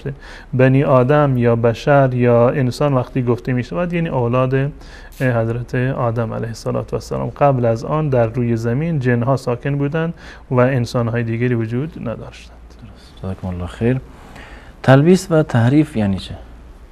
تلبیس از لبس هست، یعنی یک مطلبی رو بر یک انسانی شما پوشیده بکنید، طوری واقعیت رو از بیان واقعیت فرار بکنید و غیر واقع رو برای یک انسان به صورت واقعیت جلوه بدهید. این تلبیس هست، یعنی فریبکاری در بیان یک مطلبی یا هر چیزی دیگر. تحریف هم به معنی تغییر هست. تحریف به معنی تغییر، یعنی یک چیزی رو شما کلاً عوض میکنید.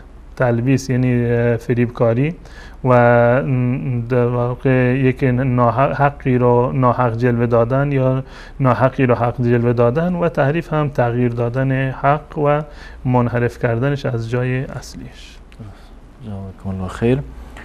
بیان بعدی پرسیدن که خواندن قرآن به عربی و همچنین خواندن قرآن یا همون تفسیر قرآن به فارسی آیا ثوابشان به یک اندازه است؟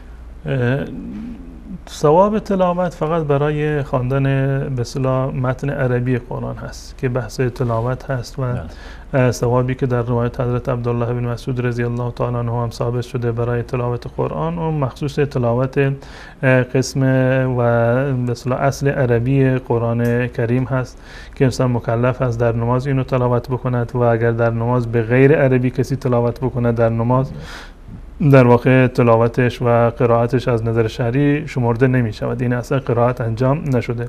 پس بنابراین خود قرائت و تلاوت قرآن متن عربیش یک نوع عبادتی هست و انسان مکلف است که در نماز حتما باید متن عربی رو بخوانند و ثوابی هم که در روایت اومده مخصوص متن عربی قرآن هست. اما خواندن خود به اصطلاح ترجمه‌ای که به زبان دیگر باشه، زبان فارسی، زبان‌های دیگر باشند، ثواب طلب علم یا ثواب در واقع عمل بر آن، تدبر در قرآن رو انسان حاصل میکند. کسی مثلا ترجمه فارسی رو میخواند به خاطر اینکه علم یاد بگیرد، مطلب یاد بگیرد. خود این کسب علم خودش یک نوع به اصطلاح عبادت هست. یا به این نیت میخواند که بر آن عمل بکند، ثواب عمل در واقع به اون میرسد. اما ثواب تلاوت که در مقابل هر حرفی 10 نیکی یا 30 نیکی برسد، این گونه نیست و این مخصوص خود زبان عربی و متن اصلی قرآن کریم است. تشکر از شما. بیننده بعدی گفتن که آیا خواندن قرآن در حالت خوابیده اشکالی دارد؟ خواندن قرآن یک نوع ذکری هست. به صورت کلی ذکر در هر حال جایز هست. یه انسان در حالت نشسته باشه، خوابیده باشه یا در حالتی که راه می رود یا مشغول کار هست، می تواند که قرآن بخواند و جز موارد عمومی ذکر است. مانند این که تسبیح گفتن و سبحان الله و الحمدلله و بقیه اذکار از نظر شرعی جایز هستند، اشکالی نداره. و قرآن خواندن هم در حالت دراز کشیده و خوابیده هیچ گونه اشکالی و ممانعت شرعی رو نداره و جایز هست. جزاکم الله خیر. سال بعدی بیننده گفتن که در خونه‌شون نزدیک مسجدی هست که در اونجا نماز جمعه برپا میشه و زنها هم مشارکت میکنن. رفتن زن برای نماز جمعه چه؟ رفتن زن برای نماز جمعه از نظر شرعی واجب نیست. یعنی نماز جمعه برای زنان واجب نیست. منتها اگر رفتند ادا می شود. اگر رفتند ادا می شود، منتها مجبور نیستند که حتما زنها برای نماز جمعه بروند و همون که در منزل خودشون نشستن نماز ظهر را می خوانند همین کفایت می کند. رفتن برای نماز جمعه برای زن واجب نیست و اگر در جایی امنیت هست یا مسجدی کنار خونهشون هست، اگر رفت به نماز جمعه، همون نماز جمعه را بخواند، 2 رکعت را بخواند، لازم نیست که 4 رکعت ظهر را بخواند. اما اگر نرفت بنابر هر دلیلی، اصلا بدون دلیل هم به نماز جمعه نرفت، از نظر شرعی گناهکار نمی شود، زیرا که نماز جمعه بر زنان فرض نیست و به جای نماز جمعه همان 4 رکعت نماز ظهر را بخواند. تشکر از شما. سال دیگری که بیننده پرسیدن گفتن که در هنگام نماز زیاد اشک میریزن، آیا در نماز اشکالی وجود میاره؟ نه، در نماز اشکالی نداره. اگر که انسان در حالت نماز یعنی نرمشی در قلبش پدید اومد و اشکی از چشمش جاری شد، هیچ گونه ممانعتی با فلسفه نماز نداره و نماز هم شکسته نمی شود و نمازشون کاملا صحیحه. دست گذاشتن زن در سجده برای زن در حالت نماز، در کیفیت نماز رسول الله صلی الله علیه و سلم فرمود صلوا کما رأیتمونی اصلی و روایاتی وجود نداره که این روایات صحیح باشند که کیفیت نماز زن و مرد رو با همدیگر یعنی متفاوت باشه بیان بکنه یا اینکه کیفیت رکوع و سجده زن و مرد با همدیگر تفاوت داشته باشه. روایاتی که در این زمینه هست روایات به اصطلاح ضعیفی هست و قابل استدلال در این زمینه نیست و همان گونه که رسول الله صلی الله علیه و سلم سجده کردن ما باید به همان دقیقاً به همان کیفیت سجده بکنیم. در مورد سجده رسول الله صلی الله علیه و سلم در روایتی که متفق علیه هست به ما فرمودن لا یبسط احدکم ذراعیه انبساط الکلب. زمانی که نماز میخونید در هنگام نماز ذراعین خود را یعنی ساعد دست خودتون را مانند بلا نسبت سگ در نماز پهن نکنید، یعنی بر روی زمین نیفتید با این قسمت دست که بر روی زمین باشد. یا وقتی که رسول الله صلی الله علیه و سلم نماز میخواندند کان یسجد حتی یرا بیاض ابطیه، در روایت اومده وقتی که رسول الله صلی الله علیه و سلم سجده میکردند سفیدی زیر بغلشون مشخص بود، زیرا که ردا میپوشیدن اون به یک تکه پارچه‌ای که بر روی بدن و میانداختن، وقتی که سجده میکردن دستا رو باز میکردن از پشت سر به اصطلاح زیر بغل و سفیدی بغل رسول الله صلی الله علیه و سلم نمایان بود. یک کیفیت سجده همین است که رسول الله صلی الله علیه و سلم فرمودند که به من دستور داده شده که بر 7 عضو من سجده بکنم. 7 عضو یعنی چهره هست به صورت کلی و که شامل بینی و پیشانی هست و 2 تا دست هستند و 2 تا زانو و سر هر 2 تا پا، این 7 عضو هستند که در هنگام سجده باید بر روی زمین باشند. بقیه اعضا رو یعنی بر روی زمین نباشند، یعنی این قسمت دست ساعد دست باید از زمین بلند باشه. این یک مطلب دوم این که بازو باید از پهلو کاملا جدا باشه، فاصله داشته باشه. مطلب سوم این که شکم از ران باید باید فاصله داشته باشه و در روایت اومده که وقتی که رسول الله صلی الله علیه و سلم سجده می‌کردند اگر بزغاله می‌خواست که از زیر رسول الله صلی الله علیه و سلم در حالت سجده عبور بکند میتونست. اینی که رسول الله صلی الله علیه و سلم در هنگام سجده شکم خودشون رو بر روی ران خودشون نمیگذاشتن. منتها فرضاً اگر کسی نیاز داشته باشه، یعنی فرضی به اصطلاح چاق هست یا کسی بیمار هست مجبور است که در هنگام سجده فرض کنیم که آرنج خودش رو بر روی ران خودش بگذارد، از نظر شرعی نمازش درست، اشکالی وجود نداره، نمازش صحیح است. اما اگر میخوایم که کیفیت نماز و سجده رسول الله صلی الله علیه و سلم رو انجام بدیم، همین کیفیتی هست که عرض کردم و تفاوتی در میان زن و مرد در این زمینه وجود ندارد. درست. سپاسگزارم از شما. بیننده برای سوال کردن که مرغ‌هایی که با دستگاه حلال می شود یا همان ذبح می شود، خوردن آن چه حکمی دارد؟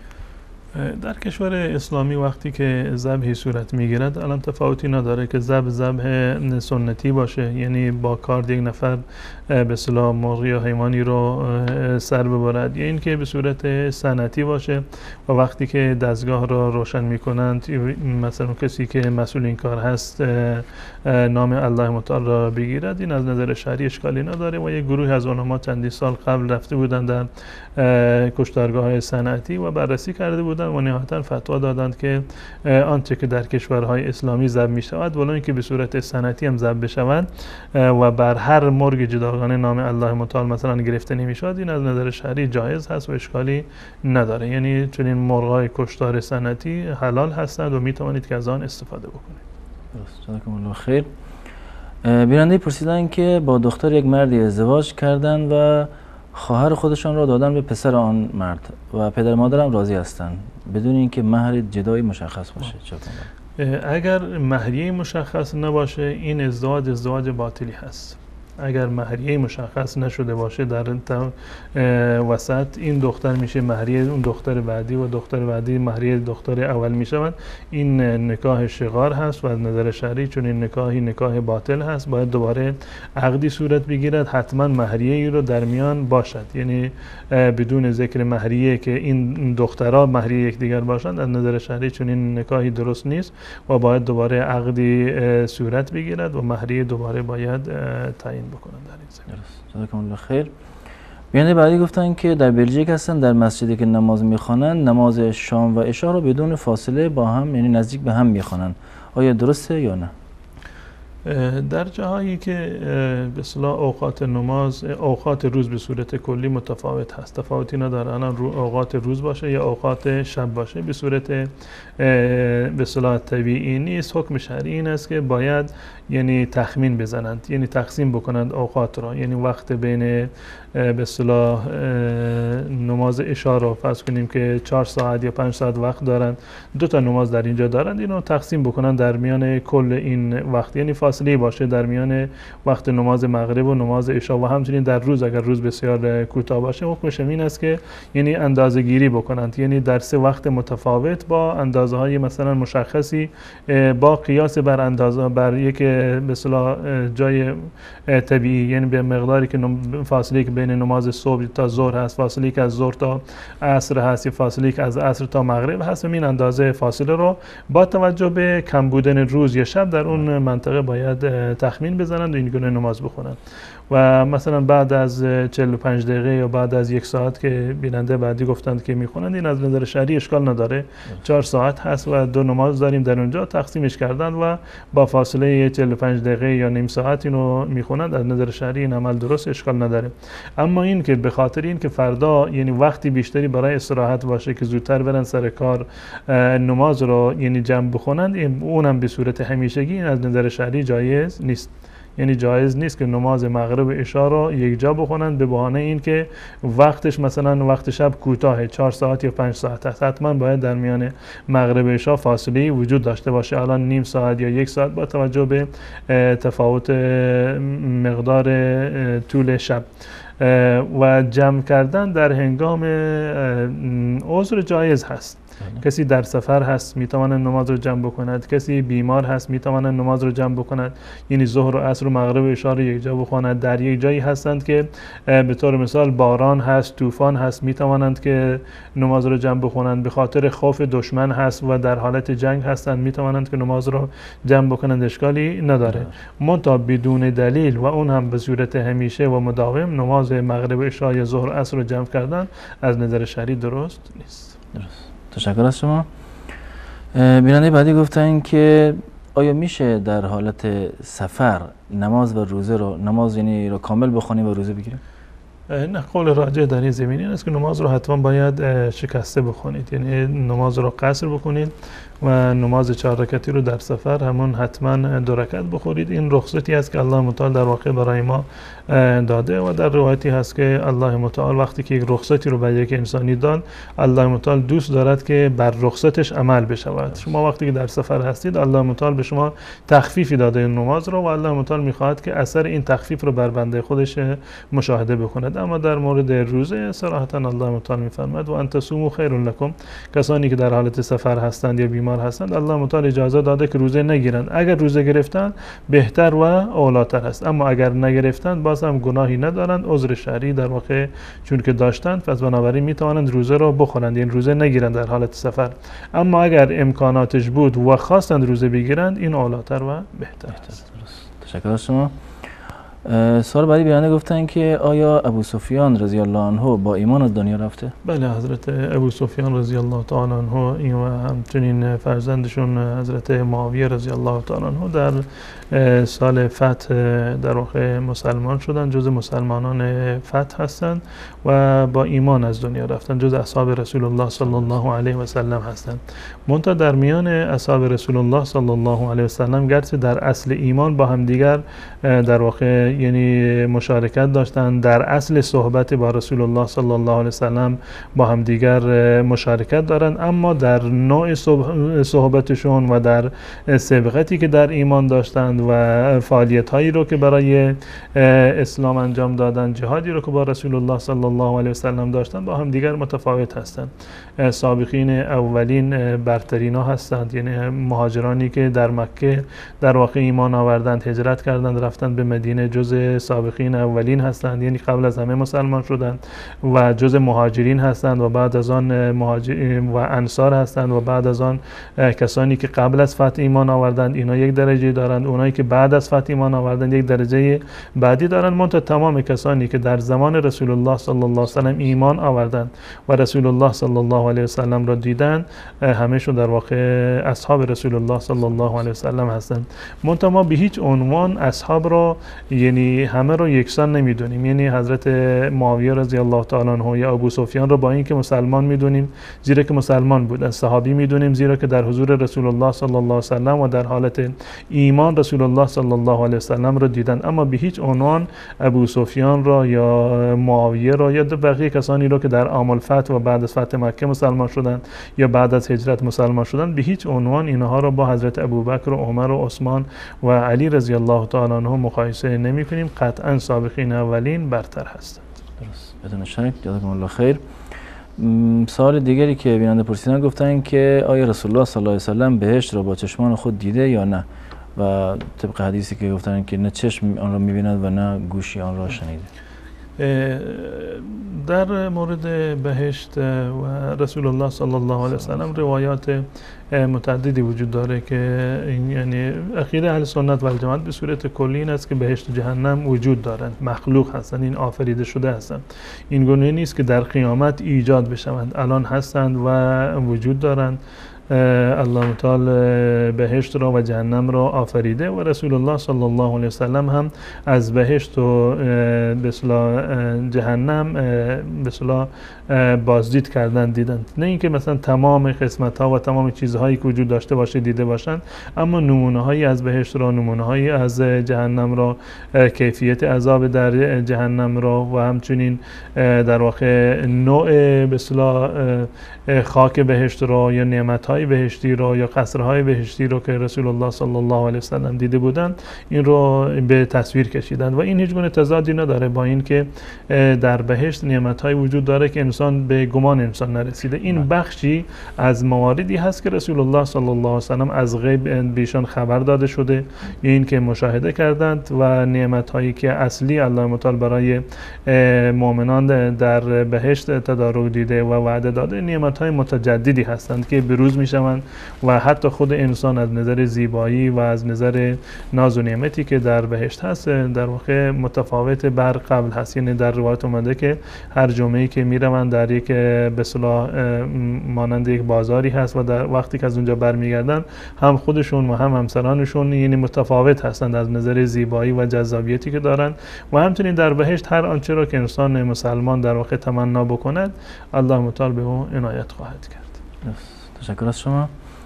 بیننده بعدی گفتن که خواهرشان عقد کرده با یک شخصی و همه چیز صورت گرفته به جز عروسی با هم نکردن، الان با هم مشکل پیدا کردن و چون داماد دست به زن دارد خواهرشون تقاضای طلاق دارن، اما داماد میگوید باید همه چیز را بهش بر بگردونن، طلاها و شیربه ها و شیرینی و چیزایی که دادن را باید بر بگردن. آیا داماد چنین حقی دارد؟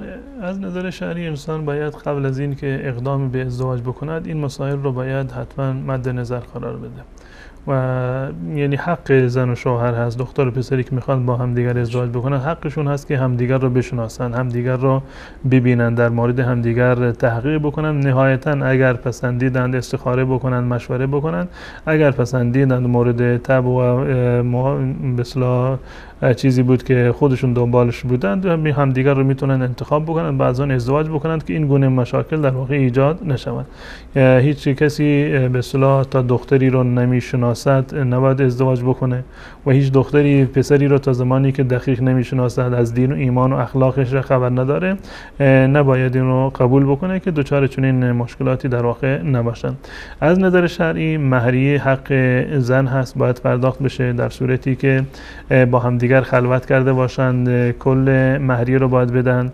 در صورتی که مرد انصراف داده باشه کل مهریه رو باید بدهد و در صورتی که قبل از به اصطلاح خلوت اگر بخواند ازدواج بکنند باز هم بخواند که از هم دیگر جدا بشوند و از مرد بخواد ازدواج یعنی انصراف بده باید نصف مهریه رو به زن پرداخت بکنه. اما در صورتی که زن بخواد که مثلا انصراف بده باید از اون حقوقی رو که برایش تعیین شده، مهریه‌ای که برایش تعیین شده در مقابل این که در واقع با هم دیگر زندگی بکنند، مرد هم وقتی که مهریه رو پرداخت می‌کند یا بقیه هزینه‌های ازدواج رو وقتی که پرداخت می‌کند به خاطر این است که زن با اون زندگی بکند و وقتی که از جانب زن این اتفاق افتاده که نمی‌خواد زندگی بکند از نظر شرعی باید خلع بکنند. خلع یعنی این که زن از حقوق مادی خودش تنازل بکند، نه تنها از حق مادی خودش تنازل بکند بلکه یک چیزی رو حق مالی رو یا یک مبلغی رو مالی رو میپردازد تا اینکه خودش رو در واقع رها بکند. یعنی اینکه مخارجی رو که مرد متحمل شده بدهد، مجبور هست برای اینکه نمیخواد زندگی بکند و مشکل هم از خودش هست، مرد میخواد که با اون زندگی بکند، در این صورت باید این مهریه رو و خرجهایی رو که شده مرد حق داره که اینها رو تقاضا بکنه. جزاکم الله خیر. منتها در این زمینه اون چیزی رو که به اصطلاح مناسب هست که خانواده ها با هم دیگر مراعات بکنند، اگر که از به اصطلاح خویشاوندی که به اصطلاح قرار بوده که داشته باشند از این رفتن، حداقل اون احسان و اون مروتی رو که باید در میان انسان مسلمان باشه اون رو فراموش نکنند. اگر هدیه به زن زاده اون هدیه رو دو پس نگیره و پس گرفتن هدیه از نظر شرعی کار نادرستی هست و مرد هم سعی بکنه که به اصطلاح در این زمینه تنازل بده و زن هم سعی بکنه که در این زمینه اون چیزی رو که در حد وسعش هست و قابل پرداخت هست حتما اینو دوباره باز بگردانه و با صلح و آشتی وقتی که همدیگر را نخواستن با صلح و آشتی در واقع از همدیگر جدا بشوند و اون روابط خانوادگیشون و همسایگیشون سر جایش باقی بمونه. جزاکم الله خیر. دست دادن با زن عمو و زن دایی چه حکم داره؟ از نظر شرعی زن عمو و زن دایی به اصطلاح نامحرم هستند و با هر فردی که نامحرم هست دست دادن هم با اون درست نیست. یعنی کسانی که به اصطلاح از نظر شرعی ازدواج با اونها درست هست و نامحرم هستند دست دادن یا خلوت کردن، با هم سفر رفتن، با هم نشستن و صحبت کردن، این موارد از نظر شرعی درست نیست و من جمله دست دادن هم از نظر شرعی درست نیست، مگر در موردی که طرف اصلا یعنی خیلی فرض کنیم که پیر باشه، به جای مادر بزرگ باشه و اگر دستش رو نگیرند به عنوان فرزند و نوهش حساب میکنند، اگر دستش رو نگیرند ناراحت میشوند، اون یک قضیه جداگانه هست. اما وقتی که جوان هستند و احتمال شبهی در اونجا وجود داره، حکم شرعی این است که نباید دست بدهند. درست. جزاکم الله خیر. بیننده دیگری گفتن که دچار یک کمی فراموشی و کندی در ذهن شدند. آیا دعایی وجود دارد برای حفظ و قوی شدن فراموشی؟ دعایی که انسان این دعا رو بخونه و یعنی ذهنش قوی باشه یا یک ورد رو بخونه که ذهنش قوی بشه، چون این چیزی وجود نداره. اما به صورت کلی فراموشکاری سبب گناه هست، یعنی گناهانی که انسان انجام میدهد یا عوامل دیگری که در زندگی انسان رخ میدهد و غضب بسیار شدید هست، اندوه و ناراحتی بسیار شدید هست یا چه بسا خوشحالی خیلی شدید باشه، اینا تأثیر دارن در حافظه انسان و گیرایی انسان. اما این که دعایی باشه، هر کسی که این دعا رو بخونه حافظهش و ذهنش چند برابر باشه، چون این چیزی از نظر شرعی وجود نداره. و شعری هست که منسوب به امام شافعی رحمت الله علیه است، میگه شکوت وکیعا عن سوء حفظی فاوصانی الی ترک المعاصی. من به استادم گلایه کردم که ذهن من ضعیف هست و گفتند که به من توصیه کردند که از گناه دوری بکنی. این انجام دادن گناه خودش یعنی سبب فراموشی و سبب به اصطلاح کم شدن ذهن و حضور ذهن انسان است. هرچه انسان به اصطلاح بیشتر عبادت بکند و قلبش صافتر باشد، آرامش قلبیش بیشتر باشد، از نظر روانی در آسایش بیشتری باشد، اینا تأثیر بسیار مثبتی و مستقیمی بر قوه حافظه و ادراک انسان داره. درست. و سوال بعدیشون پس ربط داره به سوال اولشون، گفتن که در ایمان و نماز، روزه و احکام ضعیف هستند، چه کاری کنن که ایمانشون تقویت شه؟ کاری نداره، نیست که یعنی انسان انجام بده که ایمانش در واقع قوی باشه. ایمان خودش یعنی اعمالی رو که ما انجام میدهیم جزو ایمان هستند، جزو ایمان هستند. وقتی که کسی به صورت کلی فرض کنیم نماز نمیخواند، یعنی یک بخشی از ایمان رو ترک کرده، حتی در حد به اصطلاح کفر است. و رسول الله صلی الله علیه و سلم فرمودند الایمان بضع و 70 یا بضع و 60 شعبه، که ایمان 70 اندی 60 اندی به اصطلاح شعبه و بخش داره. یا در مورد طهارت یا بقیه عباداتی که اومدن، تمام این عبادات در واقع یک بخشی و یک جزوی از ایمان هستند. کسی که اعمال بیشتری رو انجام میدهد، یعنی این که ایمانش در واقع کاملتر هست. کسی که به نمازش پایبندتر هست، کسی که بیشتر نماز سنت میخواند، کسی که بیشتر روزه نفلی در واقع میگیرد، کسی که خوش اخلاقتر هست، کسی که در معاملات و در رفتار خودش احکام شرعی رو مراعات میکند، یعنی این که ایمانش در واقع قوی تر است. خود این که انسان خودش رو مجبور بکند که حتما نماز رو با جماعت بخواند، حتما 5 وقت نماز رو در مسجد برود، حتما خوش رفتار باشد، روزه بگیرد، زکات بدهد و بقیه اعمال شرعی رو انجام بدهد، احسان و نیکوکاری بکند، خود این که شما تلاش کردید برای این که اعمال عبادی رو بیشتر انجام بدید، احسان و نیکوکاری بیشتری رو داشته باشید، یعنی این که ایمان شما در واقع قوی تر هست. زیرا که از نظر شرعی ایمان یک جنبه اعتقادی دارد، یعنی یک جنبه باور و قلبی دارد که اونم در واقع با مطالعه کردن به اصطلاح کتاب‌های عقیدتی اضافه میشه و از شناخت الله متعال، حقوقی رو که الله متعال بر بندگان دارد، حقوقی رو که بنده بر الله متعال دارد، حقوقی رو که انبیا دارند، یعنی ایمان به که ارکان ایمان هستند، ایمان به الله متعال، ایمان به فرشتگان، ایمان به پیامبران، ایمان به کتاب‌های آسمانی، ایمان به بهشت و جهنم و روز آخرت و ایمان به تقدیر. قطعا کسی که در این زمینه‌ها اطلاعات بیشتری رو داشته باشه، آیات و احادیث که در این زمینه هستند بیشتر با اون آشنا باشه، ایمانش قوی‌تر هست، یعنی معرفتش به مفاد ایمانی در واقع بیشتر است. از بعد عملی هم در واقع هر چند که پایبندتر باشد، در واقع ایمانش قوی‌تر است. پس بنابراین راه تقویت ایمان این است که شناخت بیشتری را به مفاد اعتقادی و به مفاد ایمانی و به مواردی که جزء ایمان هستند، اعمالی که جزء ایمان هستند، تمامی اعمال عبادی و تقرب را، یعنی هم از نظر اطلاع و نظری باید بیشتر آگاهی داشته باشیم، این باعث میشد ایمان کاملتر باشه، و هم از نظر عملی پایبند باشیم که خود التزام عملی بخشی از ایمان هست. اینم در واقع ایمان انسان رو در واقع تقویت میکند. و غیر از این یک چیزی که در این زمینه بسیار مهم هست خود تلاوت قرآن کریم هست و خواندن سرنوشت انبیا هست و همچنین خواندن سیرت رسول الله صلی الله علیه و سلم و سیرت اصحاب رسول الله و علما و بزرگانی که وجود داشتن. مطالعه کردن سیرت و زندگی اونها در واقع تأثیر بسیار زیادی رو در قوی شدن ایمان انسان دارد و خود این که رسول الله صلی الله علیه و سلم می‌بینیم که از جانب الله متعال وحی رو که از جانب الله نازل میشد به صورت متقطع هست، یعنی کم کم بر رسول الله نازل شده. قرآن یک جا بر رسول الله صلی الله علیه و سلم مانند تورات نازل نشده، بلکه به صورت جداگانه و بنابر نیازها نازل شده. داستانهای انبیا و همچنین احکام شریک هستند، آیات که در قرآن کریم اومده که انسان رو دعوت میکنند به نگاه کردن و تدبر در آسمان‌ها یا تدبر در آیات، اینها بنابر مناسبت‌هایی نازل شدن. یعنی این که انسان در مراحل زندگی خودش نیاز به این دارد که به قرآن مراجعه بکند، قرآن را بخش بخش مطالعه بکند، تدبر بکند بر آیات قرآن کریم. این باعث افزایش ایمان خواهد شد. سپاسگزارم از شما.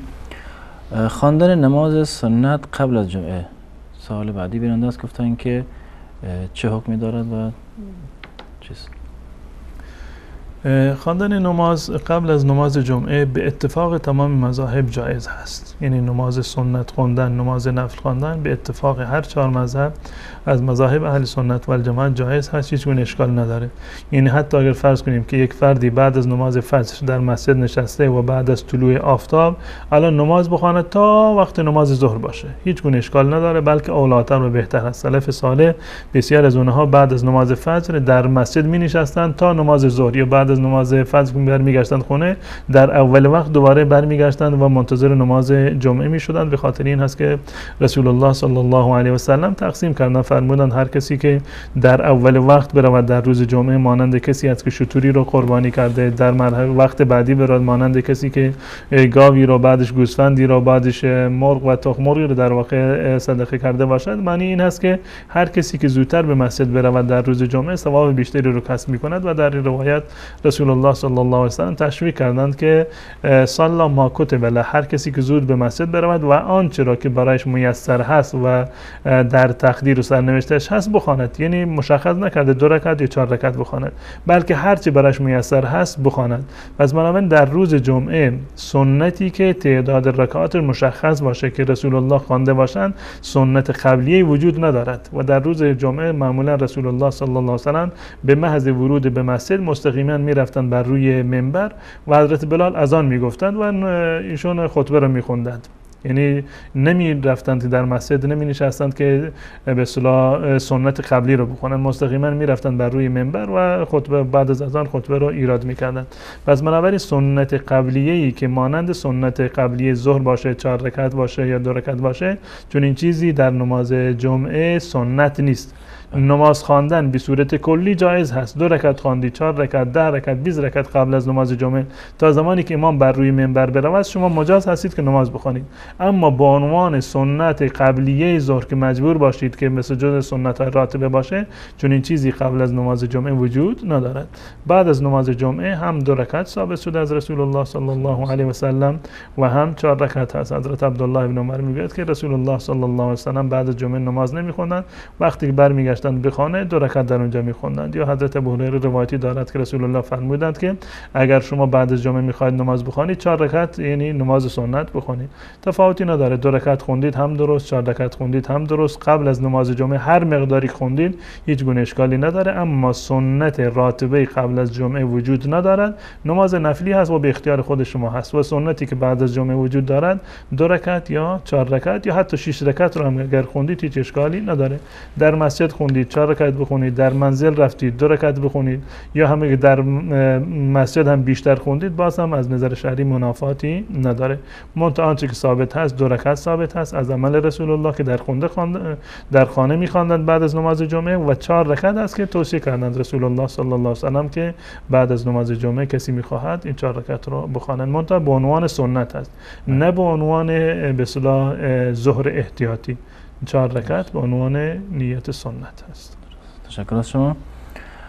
بیننده گفتن که فامیلشون فوت کردن و در مراسم ختم و قبر کردن گفتن دیدن که سنگریزهایی رو جمع میکنن و بر روی آن دعا میخونن و آن را درون قبر میریزن. این چه حکمی داره؟ در مورد به اصطلاح موارد غیبی انسان باید پایبند شرع باشه. یعنی مواردی که از دید ما غیب هست، ما نمیدونیم که چه اتفاقی میافتد، ما با حدس و گمان خودمون یا با راهکاری که خودمون انجام بدیم و پیش بگیریم، ما در واقع نفی رو به میت نرسوندیم. از کجا معلوم که شما سنگریزه ای رو یا یک مشت خاکی رو در واقع به طور مثال رویش که دعایی رو بخونید، یک چیزی رو یعنی سوره رو بخونید و در قبر بندازید، این نفی داره. این یک امر غیبی هست. اینو باید الله و رسول بگن این کار مجاز هست و ثوابش به میت میرسونه و چون این چیزی مطلقاً وجود ندارد. مطلقاً چون این چیزی در احادیث رسول الله صلی الله علیه و سلم وجود ندارد و این بدعت هست و کار بیهوده‌ای هست. بدعت هست و کار بیهودی هست. هیچ گونه منفعتی رو برای مرده در واقع در بر ندارد. رسول الله صلی الله علیه و سلم افراد زیادی رو از عزیزان خودش، فرزندان خودش، پسران و دختران خودشون با دست خودشون دفن کردند، اصحاب خودشون رو دفن کردند، اما برای هیچ کدام از اصحاب و از فرزندان و خویشاوندان خودشون چنین کاری رو نکردند.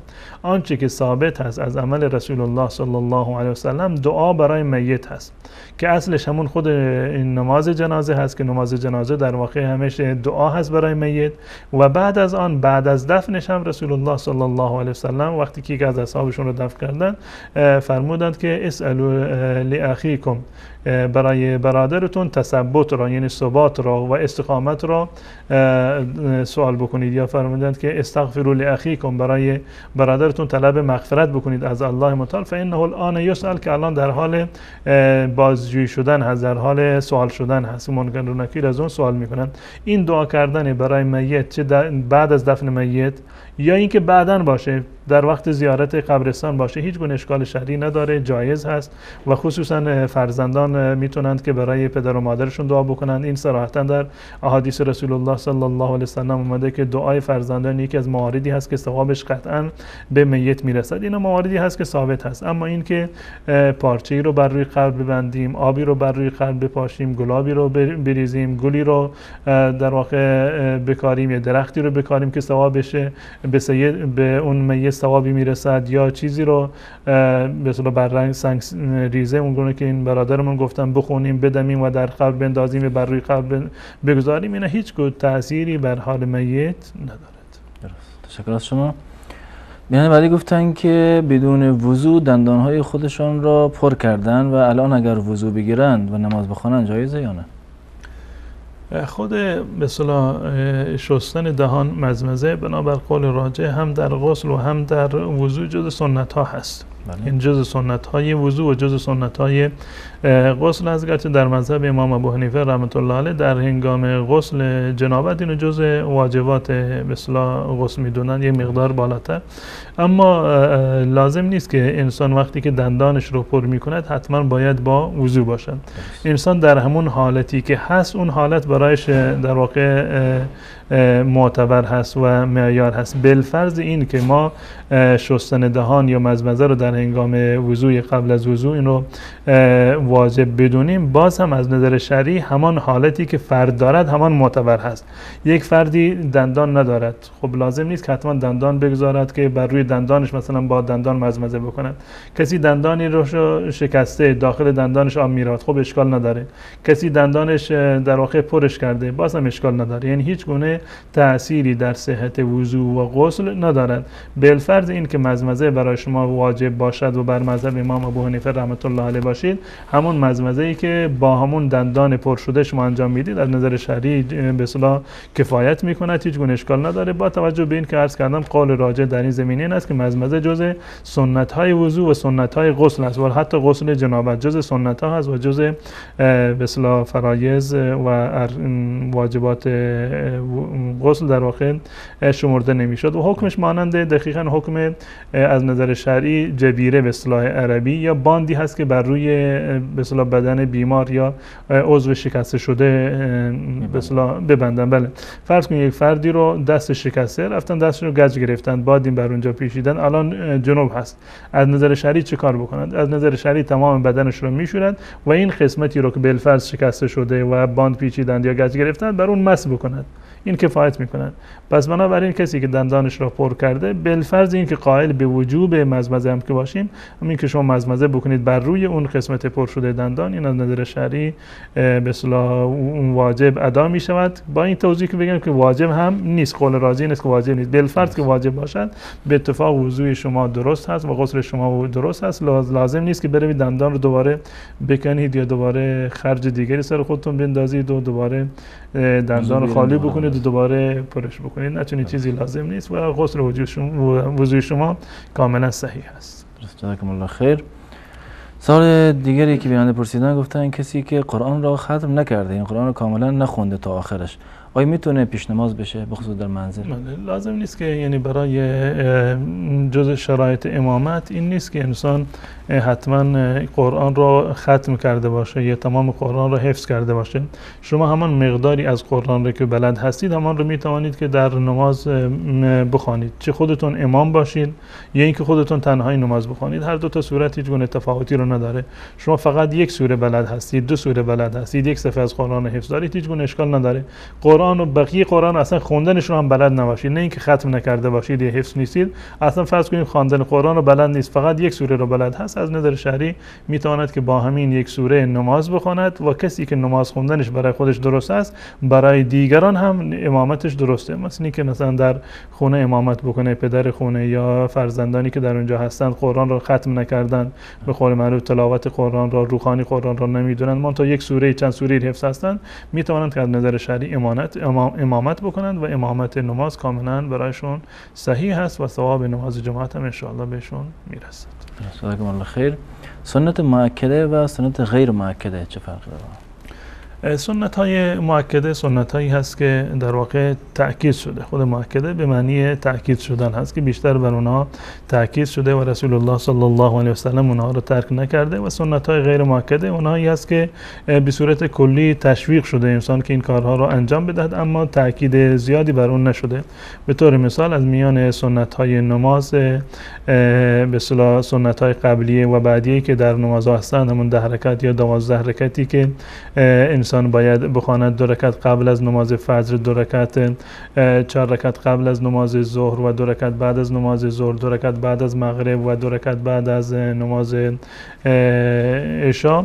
اینها در واقع سنت های قبلیه و بعدی هستند و در میان اینها تاکید بیشتری رسول الله صلی الله علیه وسلم بر نماز سنت فجر داشتند که همیشه این رو حتی در سفر هم میخوندند و فرمودند که این 2 رکعت از دنیا و ما فیها در واقع بالاتر هست، در هر حالت اینها رو شما بخونید سنت های قبل از فجر رو. یا در مورد سنت وتر رسول الله صلی الله علیه وسلم تاکید بیشتری دادند و بعد از سنت فجر مؤکدترین سنت های نمازهای پنجگانه نماز سنت های نماز ظهر هست. هر سنتی که رسول الله صلی الله علیه وسلم بیشتر تشویق کردن، بیشتر پایبند بودن، بیشتر فضیلتی رو بیان کردن، تاکید کردن، این جزء سنت هایی است که تاکید بیشتری شده و سنت مؤکده هست. درست.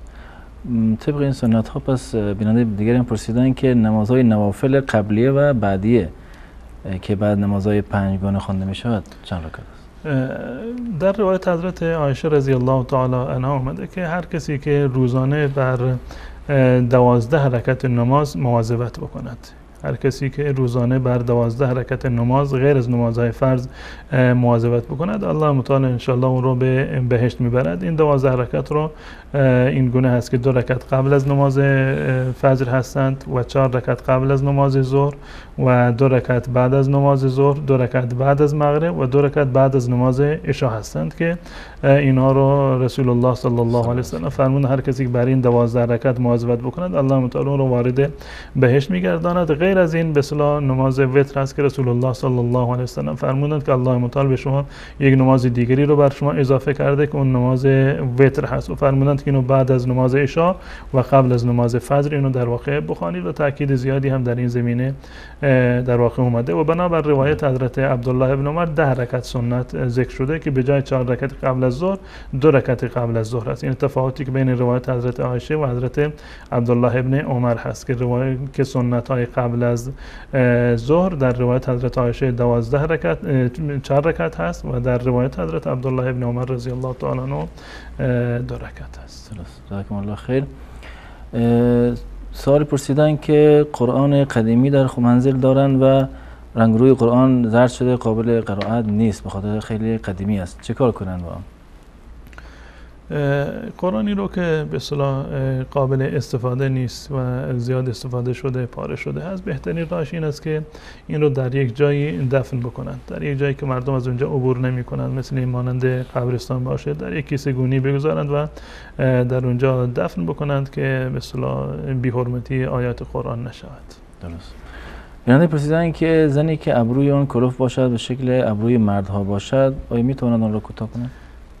از نظر شرعی ابرو رو یعنی رسول الله صلی الله علیه وسلم در واقع یعنی نفرین کردن زنانی رو که به خاطر اتباع و پیروی از مد و تغییر خلق الله ابروهای خودشون رو میگیرند و شکل میدهند. منتها در مواردی که ابرو فرض کنیم که بیش از اندازه کلفت باشه که همخوانی با صورت نداره و از نظر عرف و عادت این یک نوع به اصطلاح زشتی شمرده می شود، یک نوع به اصطلاح ناهماهنگی هست، از نظر شرعی می تواند که زن این رو در حد معمول یعنی یک مقدار مرتبش بکند که در حد معمول باشه.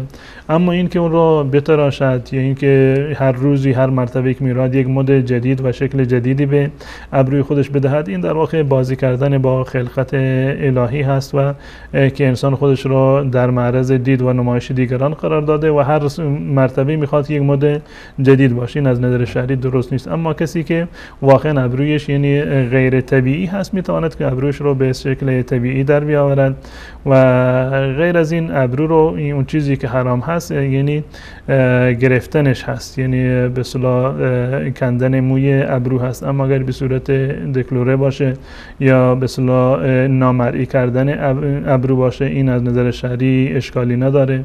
رنگ کردن ابرو از نظر شرعی اشکالی نداره. گرفتن موی میان دو ابرو که بالای بینی و قسمت وسط هست، این جزء ابرو شمرده نمی شود، هیچ اشکالی نداره اینو بگیرن. موی پیشانی رو و گونه ها رو از نظر شرعی گرفتنش هیچ گونه اشکال و مانعی نداره، برای زن کاملا جایز هست. جزاکم الله خیر. بیننده پرسیدن که آیا زن در حالت عادت ماهانه که در مکتب دینی درس می‌خواند می‌تواند قرآن را بدون حائل دست بزنند؟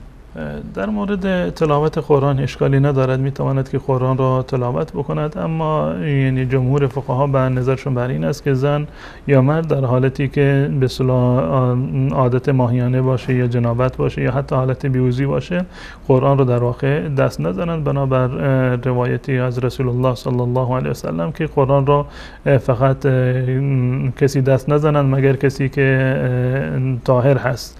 و جمهور علما نظرشون بر این هست انسان باید این مورد را حتما مراعات بکنه، وقتی میخواد دست بزند با حائل دست بزند، یعنی با پرده و با دستکش یا با گوشه چادر و روسری خودش قرآن رو ورق بزنه. جزاکم الله خیر. بیننده پرسیدن کسی که دیر به نماز میرسد دعای استفتاح رو چجوری بخونه؟ کسی که دیر به نماز میرسد این براش لازم نیست که دعای استفتاح را بخواند. دعای استفتاح جزء سنت های نماز هست، مثل به اصطلاح خواندن اعوذ بالله من الشیطان الرجیم، بسم الله الرحمن الرحیم و همچنین قبل از آن دعای استفتاح. تمام اینها جزء سنت های قولی هستند. وقتی که شما به نماز رسیدید و الله اکبر گفتید، یعنی به همراه با امام شما تکبیر نگفتید، وقتی که همراه با امام تکبیر میگید خب شما یعنی دعای استفتاح را میخونید در اول و امام هم دعای استفتاح را میخونند. اما بعد از این که امام نماز را شروع کرده شما در وسط نماز به امام میرسید و تکبیر میگید و با امام همراه میشوید، در این صورت لازم نیست که شما دعای استفتاح را بخونید، به محض تکبیر سکوت بکنید و همون تلاوتی رو که قرائت امام رو کاملا گوش بکنید و وقتی که امام ساکت شد یا یک فرجی حاصل کردید میتونید که به اصطلاح سوره فاتحه رو بخونید. اگر نماز به اصطلاح سری هست هم استفتاح دعای استفتاح رو بخونید و هم بعدش هم سوره فاتحه رو بخونید، چون اشکال نداره و باید سوره فاتحه رو بخونید. اما در نمازی که جهری هست و امام قرائت میخواند لازم نیست که دعای استفتاح رو بخونید، فقط سکوت بکنید و استماع بکنید به قرائت امام. تشکر از شما، خسته نباشین. از بینندگان عزیز تشکر میکنیم که تا این لحظه با ما بودن و در اینجا به پایان برنامه رسیدیم. تا یک دیدار دیگه همه شما را به الله متعال میسپاریم. السلام علیکم و رحمت الله و برکاته.